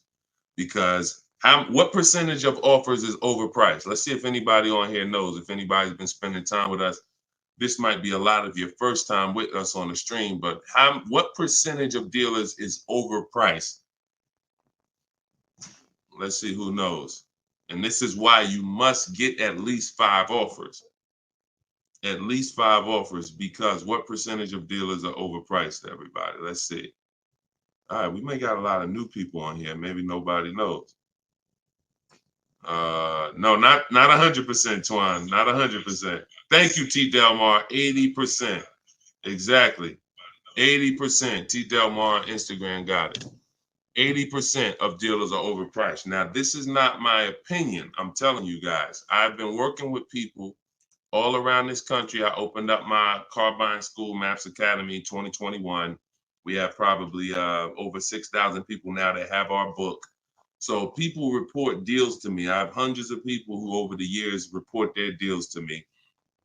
And that's what we see. We see 80% of the quotes we get are higher than the best quote. So when you get your 5 offers, one of them is going to blow the other ones away, but the other ones are going to be significantly higher. And when you look at somebody like this is Teddy. Teddy he said, I received 10 offers. He said, I only use the scripts provided. So in my book are the scripts he's talking about that you copy and paste. This dealer's initial quote came back at 937. Using the counter offer calculator, which you have in my book as well. Using the counter offer calculator, I countered at, I closed on this, wait, hold on, I can't even read. I closed on this 2024 BMW i4. MSRP is $73,855. $73,000. Pay attention to this, y'all. I counted at 829. He came back with 856. My highest offer during this process from a different dealer was 1123. My local dealer, it's a lot happening here in this post if y'all pay attention and dissect it. My local dealer came in at 986 and even told me in an email that he didn't think I'd find a better deal out there. I didn't speak to one salesman on the phone until after the credit was ran and the deal was secured. I even got them to cover my last 2 lease payments. This is how you get, see, if I was to ask Teddy right now, Teddy, bet me $1,000 that there's not a better deal out there. He'd most likely take the bet because he connected with 25 dealers. He got 10 offers. He used it. You can never accept a deal without countering, because we don't know what the bottom is until they say no to the counter, or until they say, no, I can't do that, but I could do this. Now we know they're at the bottom. So all of this stuff can't happen. You're not going to have price assurance, which means you guarantee you paid the lowest price, and you're not going to be able to get these numbers until you sit at home and start getting the offers at home. It is impossible to get these types of numbers, this type of confidence, this type of assurance walking into one dealer. Even if you got a good price, there's no way you even know it's a good price. until you have enough offers to know this one right here is the best offer. He might have thought his local dealer was making him the best offer at 890. What he says, local dealer came back 986, because remember he has other offers that are 1100. But if he accepts that offer, he's never pulling away in this BMW for $856 a month, a $73,000 vehicle. Now, again, I'm gonna ask y'all before we pull up the next question, and we are live right now. It's Thursday, it's May 9th, and this is our 12 p.m. show. Once again, I'm gonna ask y'all a question. When you look at what he's paying, some of you have seen every $5,000 on the price of a car is how much a month? Every $5,000, because this is a $73,000 car. Now I'm going to talk to some of you who don't understand leasing, some of you who are taught you always buy your cars no matter what, and I'm going to show you what this car would have cost him monthly, if he didn't know that leasing was better for him because he doesn't keep his car 8 years. Thank you, Gerard Young. Every $5,000, Gerard just answered. Emo also answered it on YouTube. The question was, every $5,000 on the price of a car is how much per month? Approximately $100 a month. So when you look at a $20,000 car, automatically you should think $400 a month. You're looking at a $40,000 car, that's $800 a month. You're looking at a $50,000 car, that's $1,000 a month. 5 years on a 5-year loan. You're looking at a $70,000 car, y'all. That's $1,400 a month. $1,400 a month. His car is $73,000. Not to mention, there's people right now that are driving this same exact car Teddy got, same exact BMW, $73,000. They're paying $1,400 a month. He's paying $856. Are y'all getting this?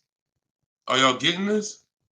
So my book is in my TikTok bio. Click the link there. You can get it for 75% off. You won't pay the normal $97. Go ahead, Dolan, shoot the next question up. Instagram, you guys can go to my Instagram bio and get your copy for 75% off. And it is a step-by-step formula for how to get these deals. That's everything I talk about on these shows. Go ahead, Dolan. Shoot the next one up. Leo, I've been selling cars for 20 years. This young man is speaking the truth. Man, I appreciate it. See, and this is what the 20% of dealers do. The 20% of dealers have no problem, admitting the systems that we teach are better. Because we're not trained as car salespeople. Sometimes you think car salespeople are really trained. The only thing we're really trained on is negotiating and how to get you to say yes. We're not trained in finance, not trained to teach you about leasing. We're not trained to teach you about negative equity, depreciation, all this stuff that we should be trained on because you're buying a depreciating asset. We should be telling you, listen, based on our financial training, if you're not keeping your car 8 years, your best option is going to be to lease. Because when you buy your car is going to go down in value so much over the 5 to 8 years you have it. If you turn around and replace it, you're going to lose all that money. Your car is going down in value way too much over 5 to 8 years for you to turn around and replace the car right after that. You need to keep it after that. That's when you keep it. 8 years of that's when you keep it, because now you're like, man, I put all this money in this car. Yes, it may not be worth what I bought it for, which was $40,000 8 years ago. It might only be worth $10,000 today, but I'm gonna keep it now because 3 years from now, it's gonna still be worth probably $8,000. It might be worth 10 today, but because it's 8 years old, in 2 more years, it'll be worth $8,000. I'm not losing that much money anymore. You are not winning with buying cars until the car is not depreciating that much anymore and you still own it. Okay? If y'all clear with me on that, just tap the screen. Run the lights up on TikTok if y'all are getting what I'm telling you. If you're getting what I'm telling you, hit the like button. If you're on Instagram, if you're on YouTube, if you're on Facebook, hit the like button if you're clear on what I'm telling y'all. All right, let's move on to the next question, Dolan. Okay, I like to make sure you guys are actually following the conversation. So you have to actually respond and let me know you're following it when I ask you a question. All right, this one's Glenn over on YouTube. If your car lease is up in 6 months, how do you go about trying to sell your lease? Well, the first thing you're going to do, first of all, this is a great question. Glenn said, how do you sell your lease? Now, step 2 in my process is called the equity assessment. My book is called Cars from Home, 7 Steps to Saving Time, Money, and Avoiding Dealerships. Step 1 is the leasing versus buying question. Step 2 is the equity assessment, which means if you have a car you're replacing, we got to get the most money for it. And that's never going to be with a trade. So we have to see, is there any equity in our lease? Now, we are not assuming this. We are going to do this process and see, because some leases have no equity. Some leases have a good amount of equity. Like, hold on, I just had somebody write me talking about equity they got in their lease. Hold on. Didn't talk to, I think it was this person. Oh, but I cut off their post. Somebody said they just got $4,000. And I always like to say this. I always like to show this stuff so people understand. You know, we operate with documentation. So when you are getting how you determine if you have equity is with cash offers, not with algorithms. KellysBlueBook.com. Blue Book says my car is worth this. That means I have equity. No, Blue Book doesn't buy cars. So what you want to do is you want to determine if you have equity by calling your bank. You're going to get your payoff, which is how much you owe. And then you are going to go on the websites that I'm laying out for you. It takes you 20 minutes. If you can't take 20 minutes to go on a website to fight for your money, you don't deserve it.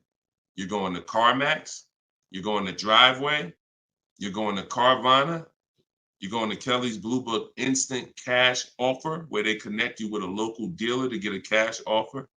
You're going to Car Guru, Sell My Car, and you're going to Auto Nation, Sell My Car. And that's going to give you up to 6 offers. And if you have a lease, you need to ask your bank, do you have a third-party restriction? And if they say you have a third-party restriction, then if you have equity, you're going to be selling to a local dealer, not to one of the local online buyers. If you don't have a third-party restriction, we sell to the highest online buyer. If you do, we sell to the highest bidder among used car dealers. So it's just simple. There's different processes. I don't teach one size fits all car buying. So some of you who have a lease with a third-party restriction, you're going to use one strategy. Those of you who don't have a third-party restriction, you're going to use a different strategy. Those of you who don't have any money you owe on your car is paid off. You don't need to call your bank. You just need to go on those websites and get the offers. So, and when you're on there, if you have a lease, there's going to be a part where it says, is your car owned, financed, or leased? You want to put owned. It's very important. Don't put leased, because it triggers something in their websites. So that's step 2. I go over this thoroughly in my book. This is called the equity assessment. You can't, listen, you need to get bids. Bids. That is my favorite word, that multiple offers. The reason why you are not saving the money that you could be saving is because you're not getting bids. The reason why you don't have the confidence when you leave a dealership that you got the best price is because you're not getting bids. It's very simple. Start getting bids and you're going to save more money and make more money selling your cars. And you'll see why we don't trade in cars. That's the equity assessment. Okay. Step 2 in my book. Go ahead, Dolan. Shoot the next one up. All right. Yep. Wanda said my last lease had 5,000 in equity on TikTok. Amen. I sold the lease a couple years ago when prices were super high. I made $10,200. My mother did. I made $9,000 on my Jeep Grand Cherokee. That was in 2021, I believe, 2021. Yep. It was ridiculous money. So the 9, 10 grand, 12 grand lease, those are not really there anymore. But we still see people that are making 2 and 3 and 5,000 for sure. Rudy on Facebook, how are you? Good afternoon, Deshone. I'm new to the live stream. Welcome. Who's new to the stream? If this is your first time here, type 1. Type the number 1 if this is your first time here. I'm looking for a 2020 SUV, Mercedes GLB 250, 4MATIC, less than 20,000 miles. Drives over 120. I see you, Yvette. Drives over 120 miles daily. We have been looking in different car websites. Still haven't found one that matches our max of 30K. Any suggestions? We live in New Hampshire. We've been looking in Massachusetts as well. Should we be expanding our searching area? Thank you for your help and keep up the great work. Absolutely. Yes, you should be expanding your search area. If you're looking for a 3-year-old vehicle with less than 20,000 miles, right now, you got to look at the age of the car. When you're searching for a used car, you got to remember a car comes out the year before the year we're in. So if a car is a 2020, it was released in 2019, most likely, which means you're calculating the age based on then. So if you're looking for a car that was released in 2019, and right now we're in 2025, you're looking at a car that's 6 years old. If you're looking at a car that was released in, 2022, and we're in 2024, then it's 2 years old. So you need to look and say, okay, how old is the car I'm looking for? And then we can look at the mileage.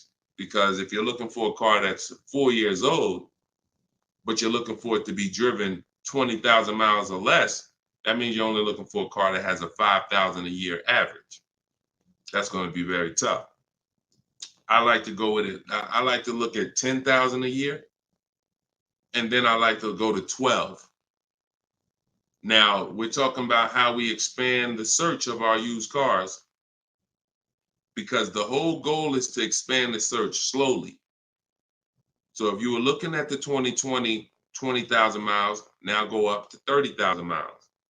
I would go up to 40,000 miles, because 40,000 miles still means it's driven lower than average.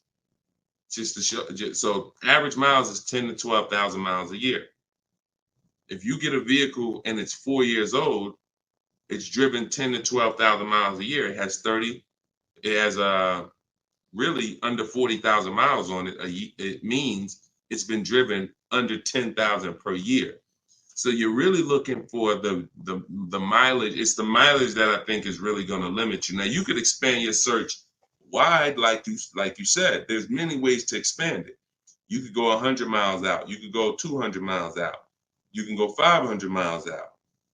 So but you could also expand the search by lowering the mileage threshold and saying, all right, I'm looking for something that has, under 40,000. If it has 36,000, 38,000, 30, I'm good with looking at those.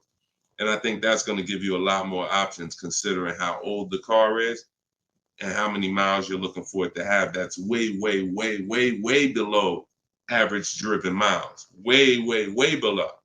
And when you have just, you're looking for a car that's only been driven 5,000 miles per year, you're going to have a harder time doing that than looking for a car that's been driven 10. So once we do that, we're still narrowing it down in other ways. Carfax title history, service records, accident history, verifying there's no fake fees. So we have other narrowing down processes. Then we get the new window sticker to make sure, because you can't know you paid a great price without knowing what the original price was. Who's bought a used car in their life? Type the letter U. Type the letter U, and I'm gonna tell before Dolan pulls up the next question, I want to make a point here to how just not having strategy, you guys are missing the things that you should be using to determine if you're getting deals. Yvette, I see you. Okay. Richard on Instagram, I see you. Leslie on TikTok, I see you. Alex, I see you. Derek, I see you. Harold, I see you. Kathy, I see you. Okay, so let me show you something. When I was buying my Infiniti truck, all of the trucks we were looking at were white. All of them were priced between 30 and 32,000 as a used vehicle. 30 and 32,000. So if I narrowed it down, the top four I was looking at, they were all white, black inside, between 30, 32,000 price. Similar miles, one may have 26,000 miles, but the highest one has 36 similar miles. So I'm narrowed this down. Now, this is where many of you you don't have the information to make the right decision, because the determining factor of which vehicle I chose was based on the brand new price. I'm gonna tell you exactly how this went. Once I got the brand new price, I got the brand new window sticker on all of these cars, I was able to see that one of the cars brand new was 46,000. One of the cars brand new was 48,000. One of the cars brand new was 52,000. And one of the cars brand new, which is the one I ended up getting, was 54,500. It was a special edition. It has all of these features on it, has all these packages. It has different rims. It has all these different things. Now, if I would have picked the other ones, because the asking price was lower, I would have made a horrible decision. Paying 31,000 for a car that was originally 46,000 is nowhere near as good of a deal as paying 31,800, which is what I paid for a car that was originally 54,000. This is what I call in my book the true value percentage. The true value percentage discount is what the vehicle is being sold for relative to what it was when it was new.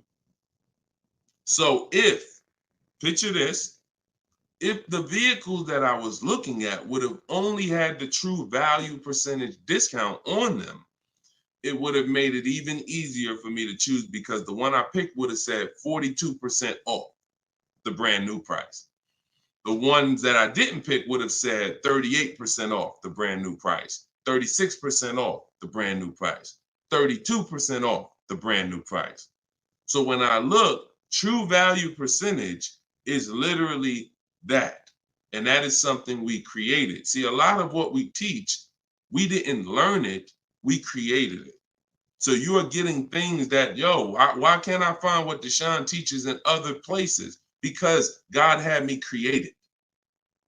So you're not going to find it from other people. You're not going to find the 8-year rule for leasing versus buying or other people. You're not going to find the 1.5% rule for bad lease deals with other people. You're not going to hear them talking about this true value percentage discount when we're looking at used cars, because we created all of this stuff to regulate the industry for people who will use it. So if you guys want everything I teach in one spot, you can go to my TikTok bio. As long as you get there before the 30-minute timer goes down, you can get your copy of Cars from Home, my digital book, for 75% off. Go there. You won't even leave the broadcast. Get your 75% off. It'll be in a few minutes, and you can use this stuff for the rest of your life. Same thing with Instagram bio. And if you're on Facebook or YouTube, we have a comment in the comment section for you guys to get your book there, and you can use it. And if you're on a TV watching us, then you can just scan this QR code with your phone, and you can get your 75% off. $97 is still a great price, even if you missed it and suffer. Get your book full price. If you missed the countdown, that's fine. But the money that you're going to save is going to be dramatically multiplied versus what you spend on this book. Okay, Dolan, shoot the next question in, y'all. We are live. This is our Thursday, May 9th show, 12 p.m.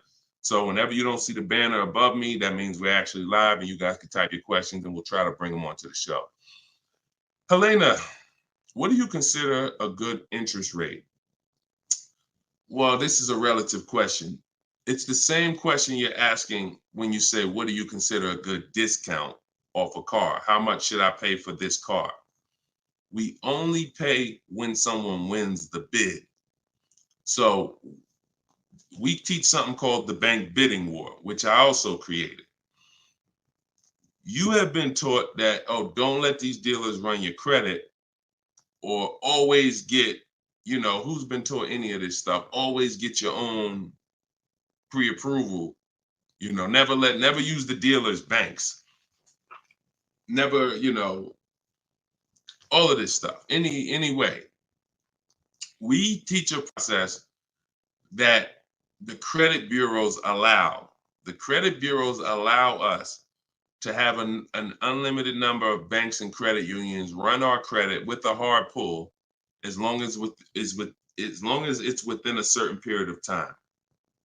As long as it's within a certain period of time, when that time expires, they are going to have that weigh on our credit as one hard inquiry in terms of how it affects our score. See, normally when you have a bank run your credit with a hard and then another one, and then another one, each hard inquiry affects your credit. But when you do it the way it was meant to be done, and using the bank bidding war, if one hard inquiry would have dropped your credit 10 points, 20 of these hard inquiries is going to drop your credit the same 10 points. So the way it's done is there's 3 rounds to it. There's 3 rounds. This is for people that are financing. Again, those of you who are paying cash, this doesn't matter. Those of you who are leasing a vehicle, this doesn't matter. That's why having access to car buying advice that's not one size fits all is what you need. Because typically, if you only pay cash for cars and get used cars, that's what you're going to teach people. So everything has a different place. So those of you who are financing a new car or a used car, you're going to use the bank bidding war so that you don't have to ask this question. This is the answer to Helena's question. How do you know? What do you consider a good interest rate? It's who wins the bid. So there's 3 rounds to it. The first thing we're going to do is see, are there any special interest rates on the car we're shopping for? So if we're shopping for a Kia Optima, a Kia K5, and all right, let's see, are there any special interest rates on it? Are they doing anything like 1.9% financing? Are they doing 0% financing? Are they doing 2.9% financing? Anything special? We also need to know how much the term. What's the term? Some people only do 0% for 3 years. That means you got to be able to pay the car off in 3 years or you can't take the deal. If it's 0% for 60 months, that's different. You got a 0% 5-year loan. You got 0% 6-year loan. So we need to see, is there anything special on the car? We do that for new and certified pre-owned, if we're looking for a certified pre-owned. Now, if we find something, sometimes that could prevent us from even needing to do any other interest rate shopping. If they're doing 1.99 for 60 months, you're not going to find better than that. No bank is going to do better than that. So that's why it eliminates the rest of the rounds in the bank bidding war. Eliminate it. But let's just say that there are no special interest rates. Now we're going to revisit the bank bidding war in round 2, which is after we find the best price on our car. See, because some of you, when you go shop for a car, you're thinking, how much should this car cost? Oh, what's the monthly payment should be on this car? The monthly payment is between you and the lender. It's not between you and the person you're buying the car from. See, this goes back to our point, which is you must set up your car buying transaction from who you're getting your loan from.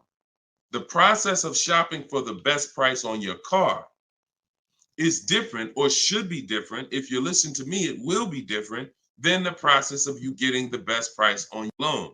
The best price on my loan is a different process than getting the best price on the car I'm buying. So now, once I start now looking for my car, getting my bids, get the best price on my car, now it's time to come back and get the loan involved. See, many of you are focused on what the best monthly payment is on the car, but you're not focused on finding the dealer that has the lowest price. That's focus number 1. Before we think about what is our monthly payment, we are thinking about what is the dealer? What's my process for finding the dealer who's going to sell me this Kia K5 for the lowest price? Who's going to sell me this $40,000 car for the lowest price? Once I find that dealer, Now it's time for me to come and get start shopping for my loan. See, and the reason why this works so well is because there's a process to it. We're not winging this. The reason why any fighter who goes into a fight and they're winging it, they are in a position of struggle. We don't wing it. That's why when you see my 7-step process in my book, it's 7 steps. In Matt's Academy, my car buying school, it's 7 steps. Whether it's video, whether it's the book, it does not matter. It's 7 steps because the process does not change. A process should not change based on whether you want a new car, used car, a lease, a luxury car, an exotic car. It shouldn't change. So once you find the best price on the item, now you're coming home and you are going to now contact online banks, your bank, your credit union, and you're going to get all their offers. This is round 2 of the bank bidding war. Round 1 is any special interest rates on the car. No? All right. Then we go find the best offer on our car. Now we're going to start round 2, which is our bank, our credit union, online lenders, all submitting bids for our rate.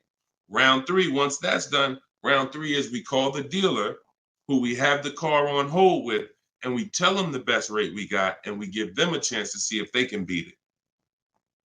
That's round 3, because the dealers have another 5 to 7 to sometimes 10 banks. So see if they can beat it. So now you have 3 rounds of individuals competing for your interest, for your loan, to give you a loan. 3 rounds. First is the special rates. Second is you, your bank, your credit union, online banks. Third is the dealer's banks.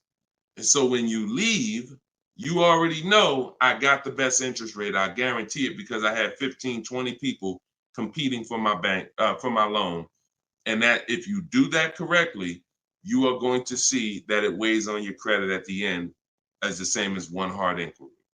That is what the bank bidding war. When you get my book, I email you a copy of the bank bidding war with it because I haven't merged the bank bidding war into my book yet. That's an update. Yes, that's an update. So all of you who had the book prior, when I update the book, you get the new book. You get the new book. That's another reason why having a digital book is the best way to do this. Because when things change in this game, when websites change, people go out of business, I update the book so that things can stay fresh. That's a beautiful thing about having a digital book. So the banner is on the screen. You guys can go to deshonesbook.com on Facebook or YouTube. You can scan the QR code with your phone because everyone can get your copy for 75% off. You won't pay the normal $97 as long as you get to either my TikTok bio or my Instagram bio before the 30 minutes is up. Okay, that's a great question. Now, and what we're doing is we're going a little deeper. I've had tons of shows. We've done tons of streams where I was doing these rapid fire answers. This is episode 17. So what you're going, or 18. So what you're going to see is we're going a little deeper on certain topics as we're led to. So go ahead, Dolan. Next question. 5 though. No, I'm not streaming on Twitch, Matt. Only on Facebook, YouTube, Instagram, and TikTok. This is Lauren over on YouTube. Used your system just last week to lease a new car and got a 2024 Tiguan, great, at 1.1% after getting 6 bids. Now you talking, Lauren. It was the most enjoyable car buying process I've ever had. Thank you. Do we see what let me screenshot this here. This is what we're talking about, Lauren. This is what I am talking about. See, Lauren didn't know me. See, here's how different information changes things. Lauren was just like y'all about a month ago. She didn't have my book because we didn't even release the book. She was just like y'all. She might have didn't even know me. But what? She's an action taker.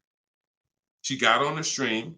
She said, look, I like what this guy's talking about. This book is $24. What's the worst I could lose? There got to be something in that book where I could at least make my $25 back.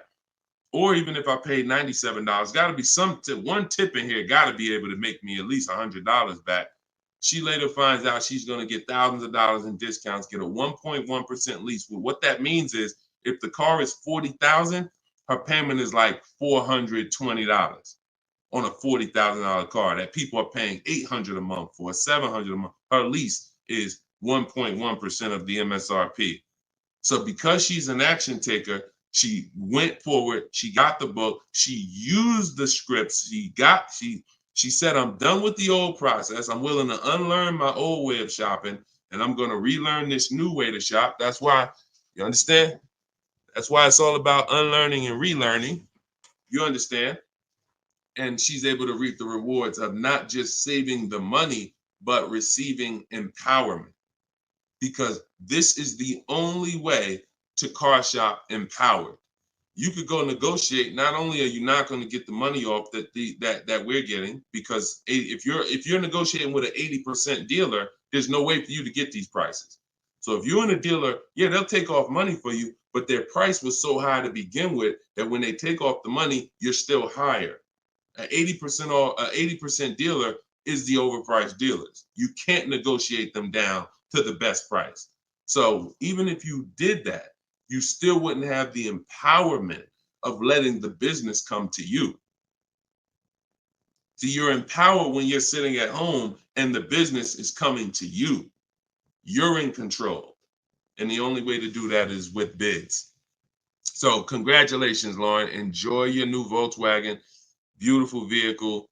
And I'm so glad to hear that you trusted the process and you have reaped the rewards. Congratulations. God bless you. All right, Dolan, go ahead. Throw the next one up. We are live, y'all. This is our Thursday, May 9th, 12 p.m. live stream. So if you don't see the banner over my head, we are live. You can ask your questions. We'll try to get them in the show. Wanda Lopez Smith on TikTok. Leasing companies not allowing third-party buyouts. Yeah, I explained that. If we have a third-party restriction, we're going to sell it to a local dealer. But we still get bids. We still need to get bids from the online car buyers to know if we have equity. If we have equity and we have a third-party restriction, we're going to sell it to a used car. Like if I had a BMW and there's a third-party restriction, I'm selling my BMW to a BMW dealer. I have a whole script in my book for how we do this. We talk to used car managers, and I'm going to have a used car manager buy it. See, some of you bought your car because you saw the third-party restrictions and you bought it and resold it. I don't like doing that because when you buy it and resell it, you have taxes, you have fees that you're going to pay.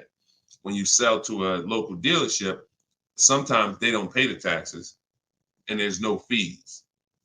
So buying and reselling, you're eating up like probably $3,000 or $4,000 of any equity you would have. So yeah, we've been getting out of we've had a process for third-party restrictions since they started them.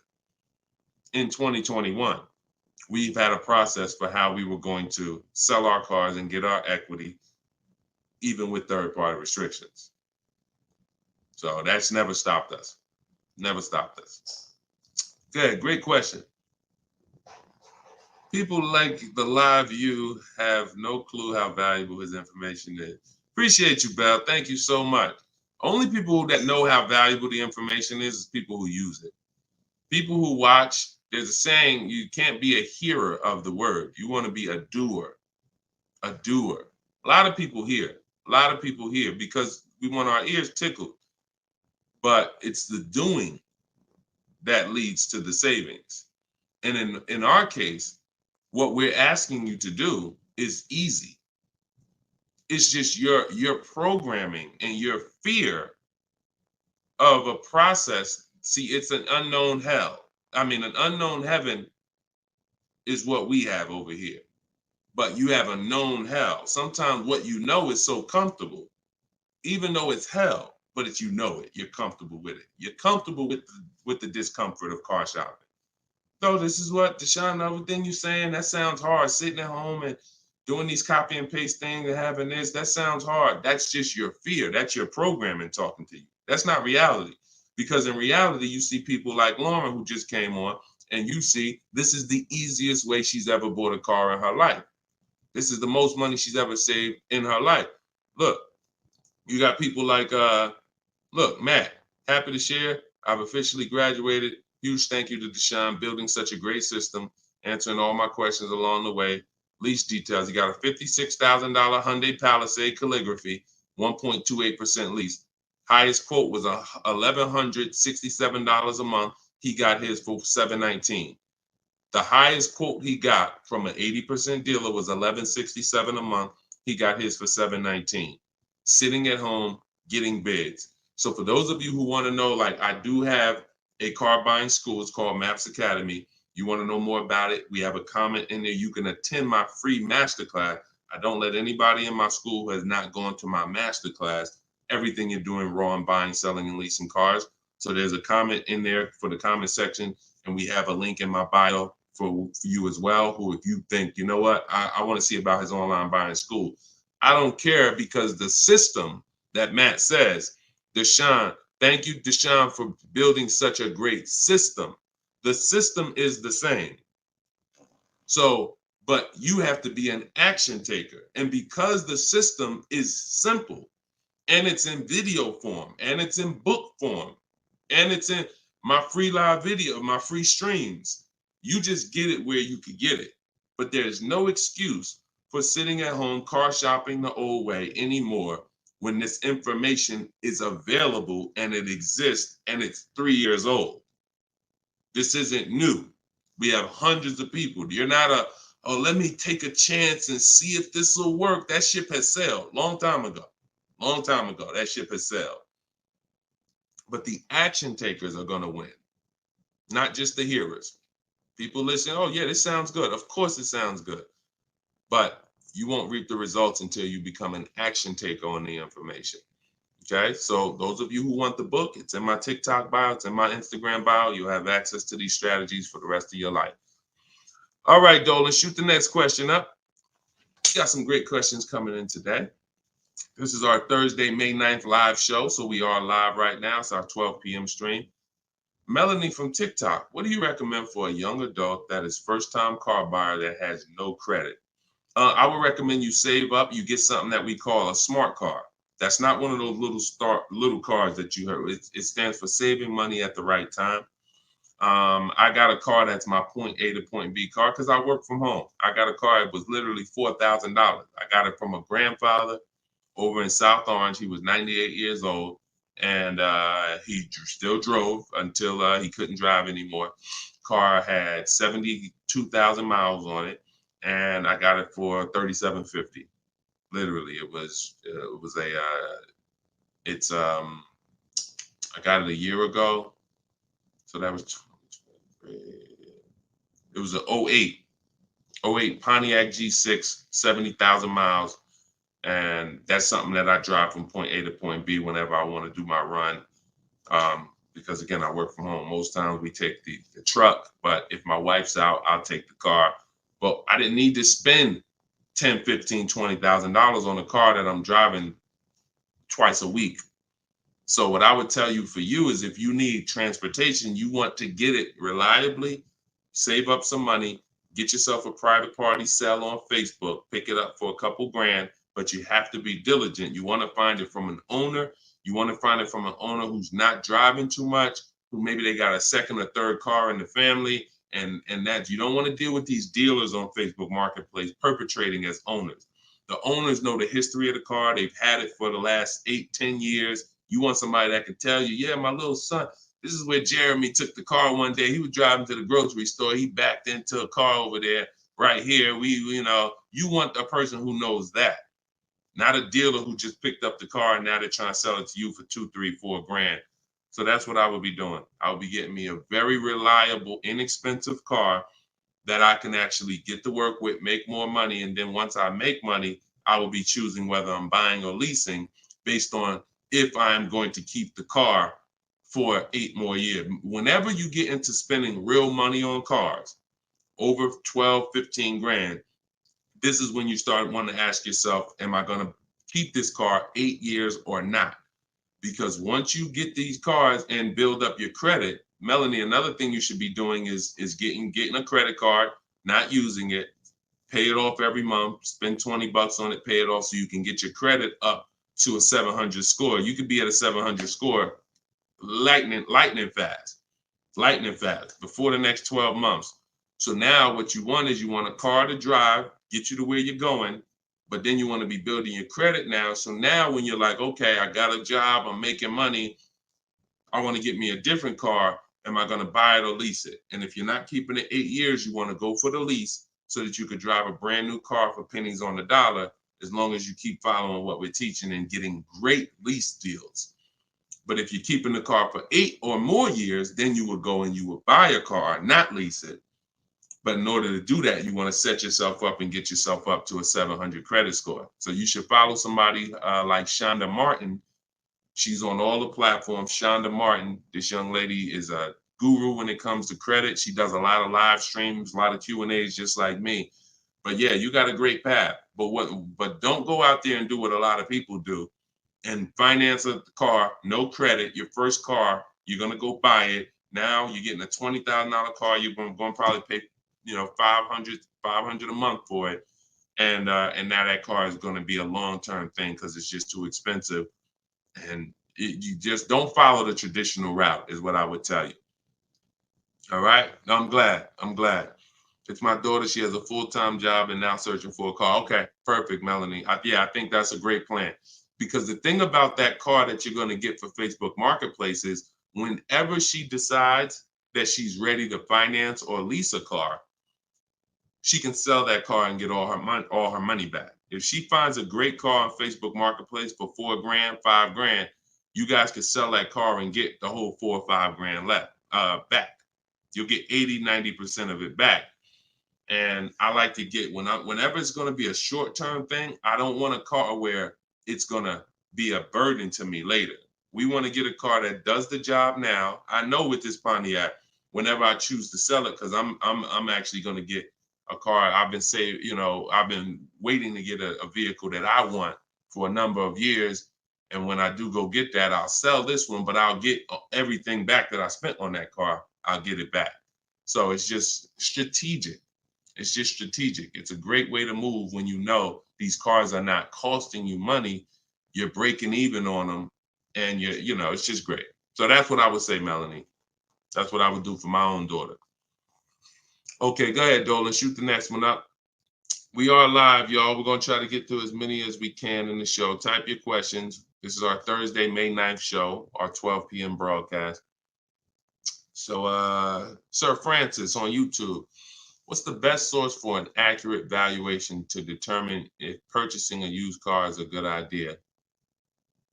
I don't go by that. The only way purchasing a used car is a good idea for me is if we're keeping it at least 8 years. That's it. If you're not keeping it at least 8, are you keeping the vehicle at least 8 years?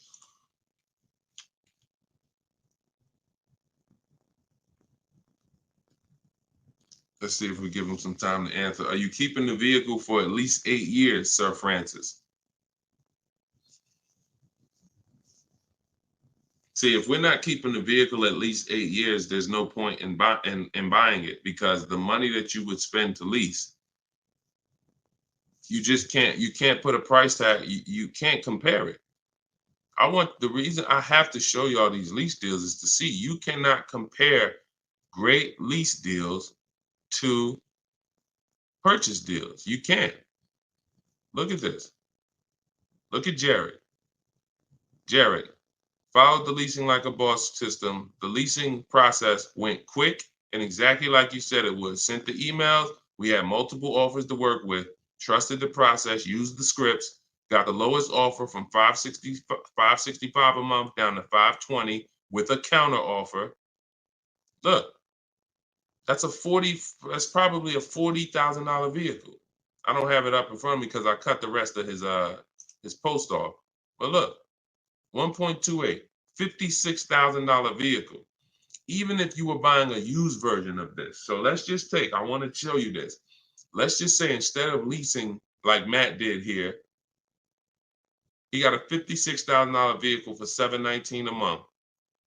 We already know with $1,000 every, with $100 a month on every $5,000, this $56,000 vehicle is about $1,100 a month. Every 5,000 bucks is a hundred bucks a month on a 5-year finance. So $56,000 vehicle, we're looking at literally $1,100 a month, $1,100 a month payment. Let's just say though he bought this car used. He didn't understand leasing. He found a used one. So instead of 56, let's say he gets one for, you know, let's call it instead of 56, he gets 26 grand off. Let's say he gets it for, hold on, let me do percentages. I don't know why I can't do math right now in my head. Let's say he gets it for 38. Let's use something that's really conservative and good. He gets it for 38. So a $56,000 Hyundai Palisade, he finds an incredible deal on a pre-owned one. He gets it for 38. Once his taxes go in, he's at 40. What's his monthly payment, y'all? If every $5,000 is $100 a month, what's his monthly payment for 40? See, it's all about no money down. If you notice, every time we're comparing numbers, we're not putting any money into the deals. See, when you're not putting any money into the deals, you can easily compare the deals. That's why all we do is shop with no money down, because it's easy to compare the deals. In my book is No Money Down Mastery. You're going to find every strategy I teach you doesn't involve money. It doesn't involve money, because when you want to put money down, that's different. But money down should be after you have assessed the deal already. So, those of you who want your copy of Cars from Home, 7 Steps to Saving Time, Money, and Avoiding Dealers, go to my TikTok bio now, get your copy for 75% off. Go to my Instagram bio, get your copy. But look at this. I'm asking y'all, what's his payment? Let's see if we got anybody that chimed in. If he didn't get this brand new one, if he didn't get this brand new Hyundai truck, he got a used one. So instead of 56,000, he got his for 38. Great price. He found one for 38,000, low miles. Now taxes are in, and he's financing 40,000. What's his monthly payment?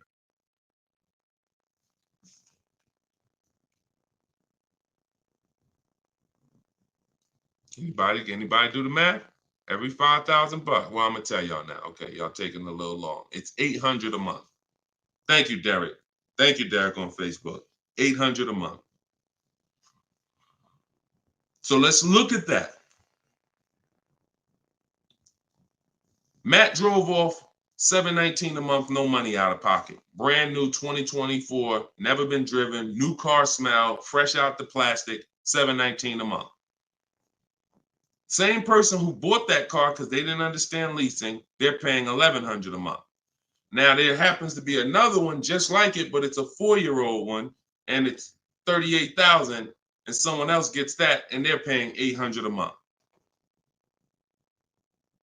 Do you see how much money those who don't teach you about leasing have cost you? Do you see how much money listening to those who don't understand leasing has cost you? Big money. So I'm either driving a used car and I'm paying more than the guy who got the brand new one, or I'm driving a brand new one just like him and I'm paying $400, $500, $600 more than what he's paying because I bought the car. Now, when do the people who buy win? When do they win? 8 years down the road. 8 years down the road. See, because when you buy your car and you pay it off, see, the person who leases is not worried about depreciation. That's the car going down in value like this. The person who leases is not worried about depreciation. They've already beat it because their lease payment is so low.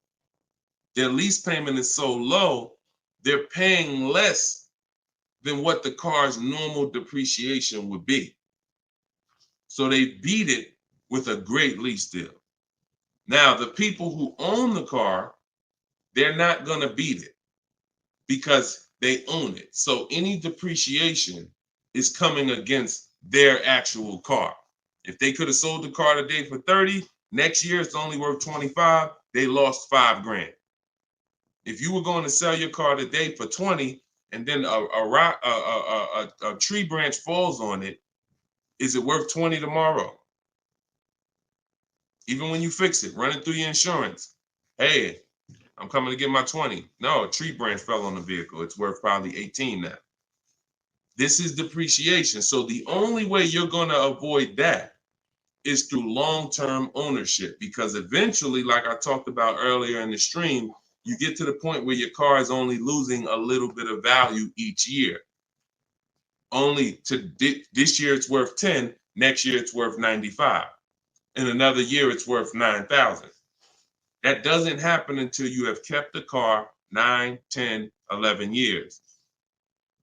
So if you're not keeping your cars that long, you're losing thousands of dollars not leasing, as I just illustrated with those 3 examples. Okay?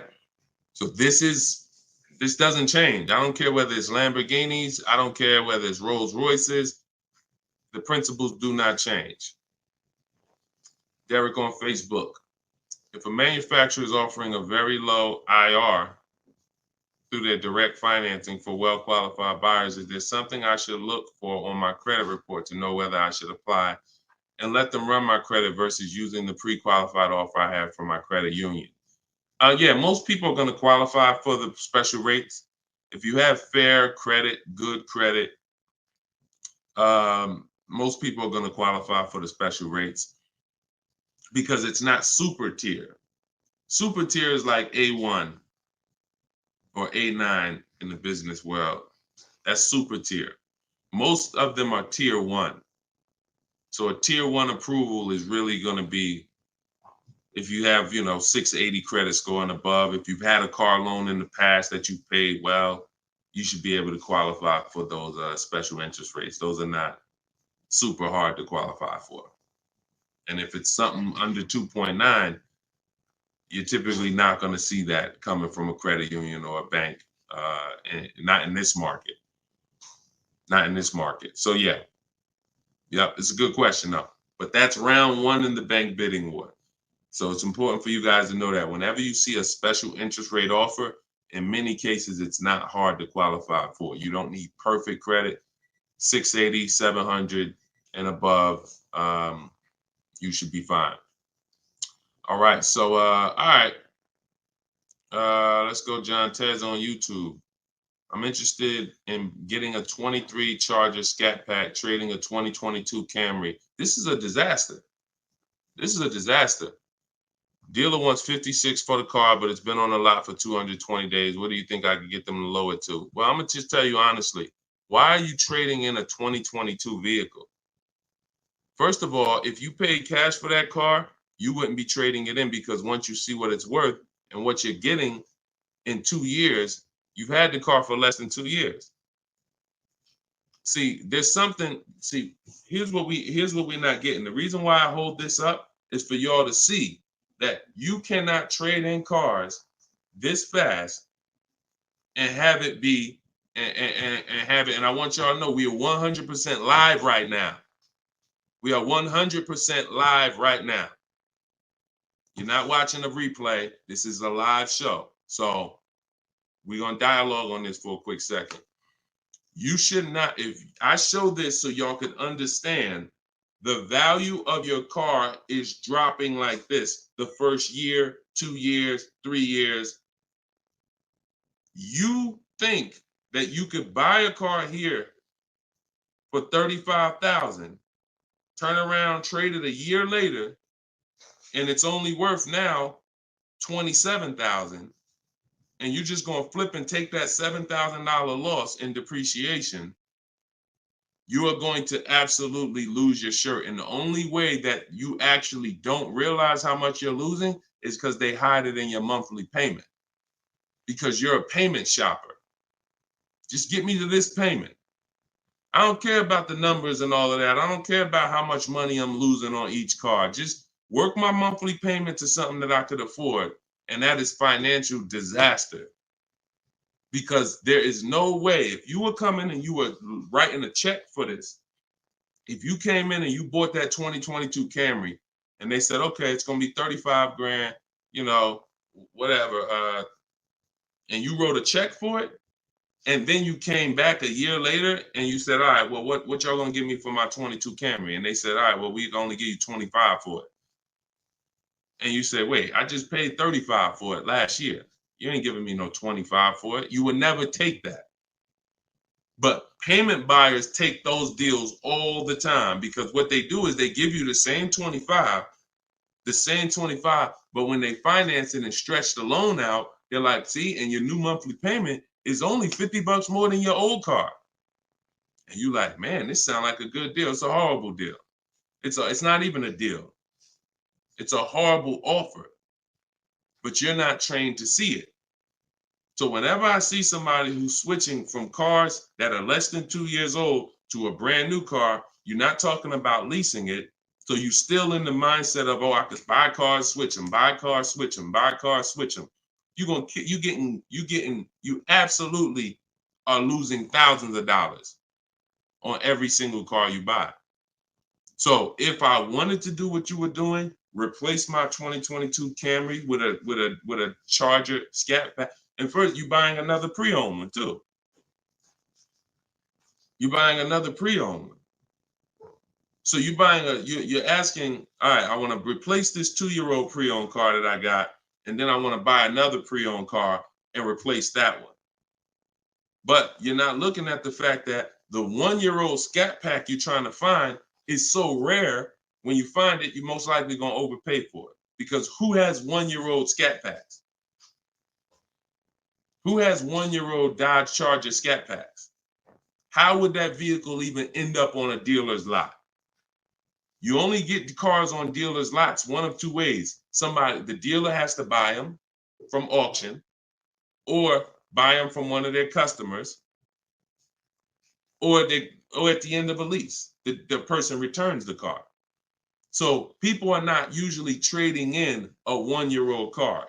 So if it has been on the dealer's lot, maybe it's because it's a leftover model.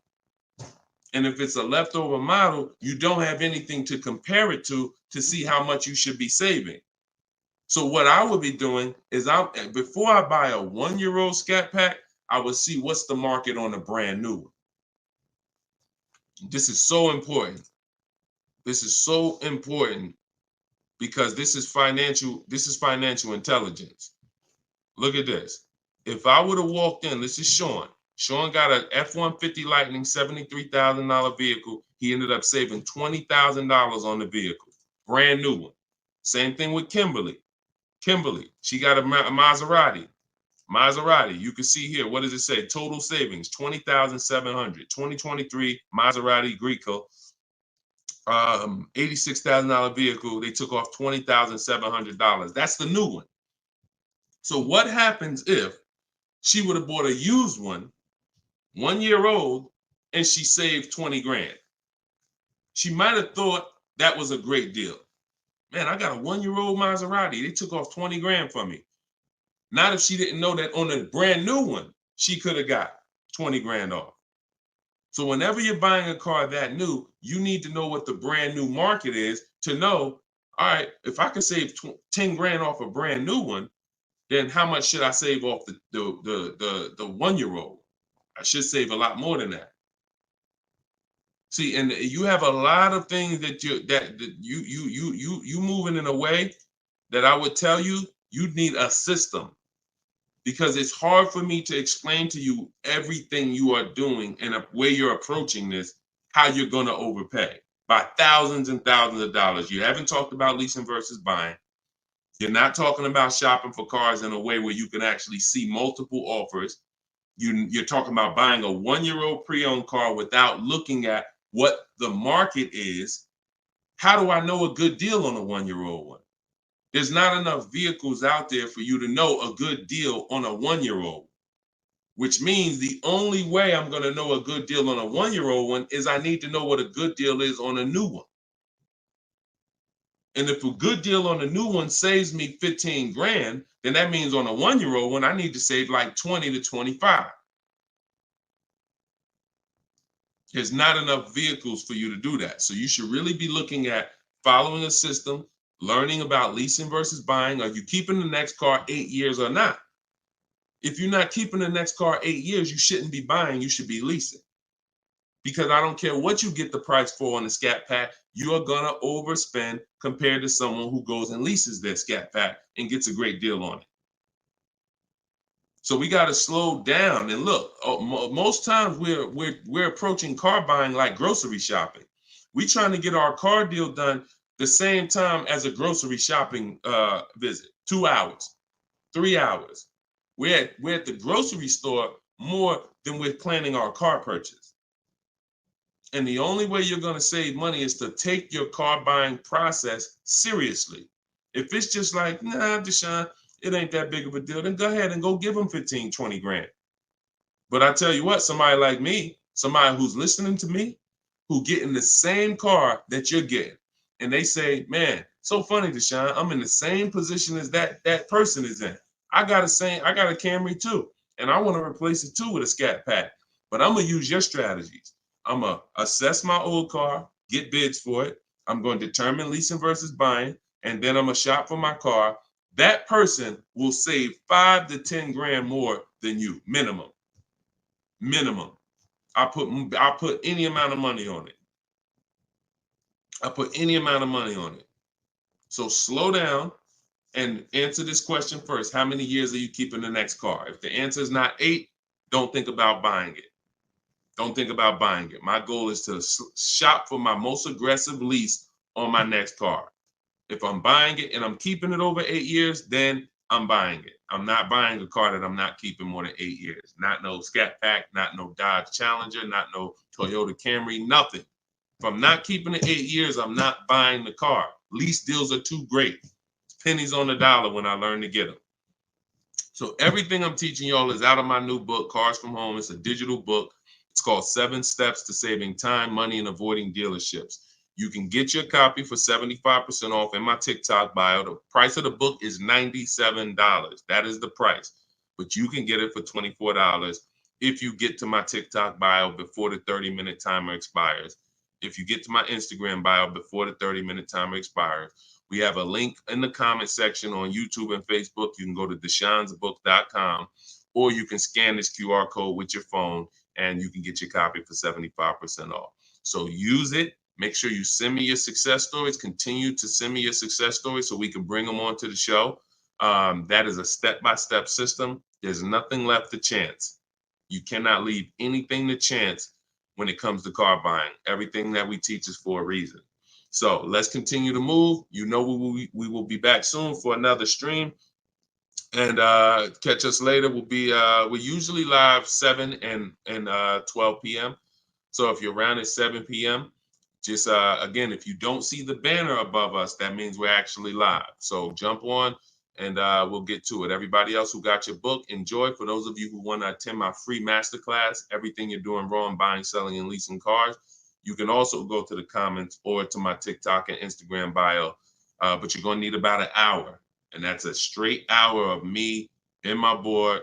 And we have a comment for you right here in the Facebook and in the YouTube section. That's me showing you scenarios, going over 23 mistakes that most of you are making that you need to stop making if you're truly going to get below market deals.